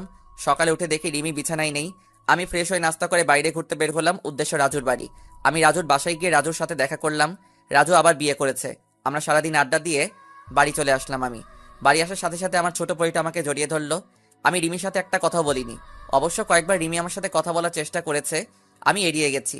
রাতে ঘুমানোর আগে একটু ছাদে আসলাম। কিছুক্ষণ পর রিমি আসলো আর আমাকে পিছন থেকে জড়িয়ে ধরলো। আমি ছাড়িয়ে নেওয়ার সাথেই আবার সামনে থেকে জড়িয়ে ধরলো। প্লিজ, তুমি আমাকে মাফ করে দাও। তোমাকে ছাড়া আমার খুব কষ্ট হয়। কাল তুমি যখন আমার পাশে না ঘুমিয়ে অন্য পাশে ঘুমালে, তখন মনে হলো আমার জীবনটা কেউ ছিনিয়ে নিয়েছে। প্লিজ আমাকে ক্ষমা করে দাও। রিমি আমাকে শক্ত করে জড়িয়ে ধরে কান্না করে বলল। আমিও আর নিজেকে শক্ত করে রাখতে পারলাম না। আমিও রিমিকে জড়িয়ে ধরলাম। রিমি এবার হাওয়াও করে কান্না শুরু করে দিল। আমিও তো তোমাকে অনেক ভালোবাসি। তোমাকে বোঝানোর জন্য তোমার সাথে এমন নাটক করলাম। তোমাকে কষ্ট দিয়ে আমিও খুব কষ্ট পেয়েছি। তোমার চোখের পানি যে আমার সহ্য হয় না। আপনজন যখন অবহেলা করে তখন কি পরিমাণ কষ্ট হয়, তাই তোমাকে বোঝানোর জন্য তোমার সাথে এমন করলাম। তারপর রিমির কপালে একটা চুমু দিয়ে নিচে আসতে যাব, তখন রিমি বলল আমাকে কোলে করে নিয়ে যেতে হবে। আমি কিছু না বলে রিমিকে কোলে তুলে নিলাম, আর রিমি আমার গলা জড়িয়ে ধরে রাখলো। তারপর রুমে এসে বিছানায় শুয়ে পড়লাম। তখন জিনাত এসে বলল, আব্বু, তুমি আমাকে রেখে শুয়ে পড়লে? তোমার সাথে আর কথা নেই। মামুনি, তোমাকে রেখে আমি কখনো ঘুমাতে পারি? আসো মামুনি। তাই বলে জিনাত আমাকে জড়িয়ে ধরে শুয়ে পড়ল। এবার আমি রিমির দিকে তাকিয়ে দেখি রিমি রেগে চোখ লাল হয়ে আছে। রিমি এবার রেগে জিনাতকে ছাড়িয়ে রিমি আমাকে জড়িয়ে ধরল। এদিকে জিনাত কান্না শুরু করে দিল। আর জিনাত তার মাকে ছাড়িয়ে আমাকে জড়িয়ে নিল। এখন মামের মাঝখানে আমি পড়ে গেছি। আগে একটা বাচ্চা সামলাতে হয়রানি হতো, আর এখন দুইটা বাচ্চা সামলাতে আমার যে কি হবে আমি নিজেই জানি না। তারপর জিনাত আমার বুকের ডান পাশে আর রিমি আমার বুকের বাম পাশে মাথা দিয়ে শুয়ে পড়ল। আমাদের আবার সুখের সংসার ফিরে এসেছে। এখন মামের পাগলামি দেখতে দেখতে আমার দিন কেটে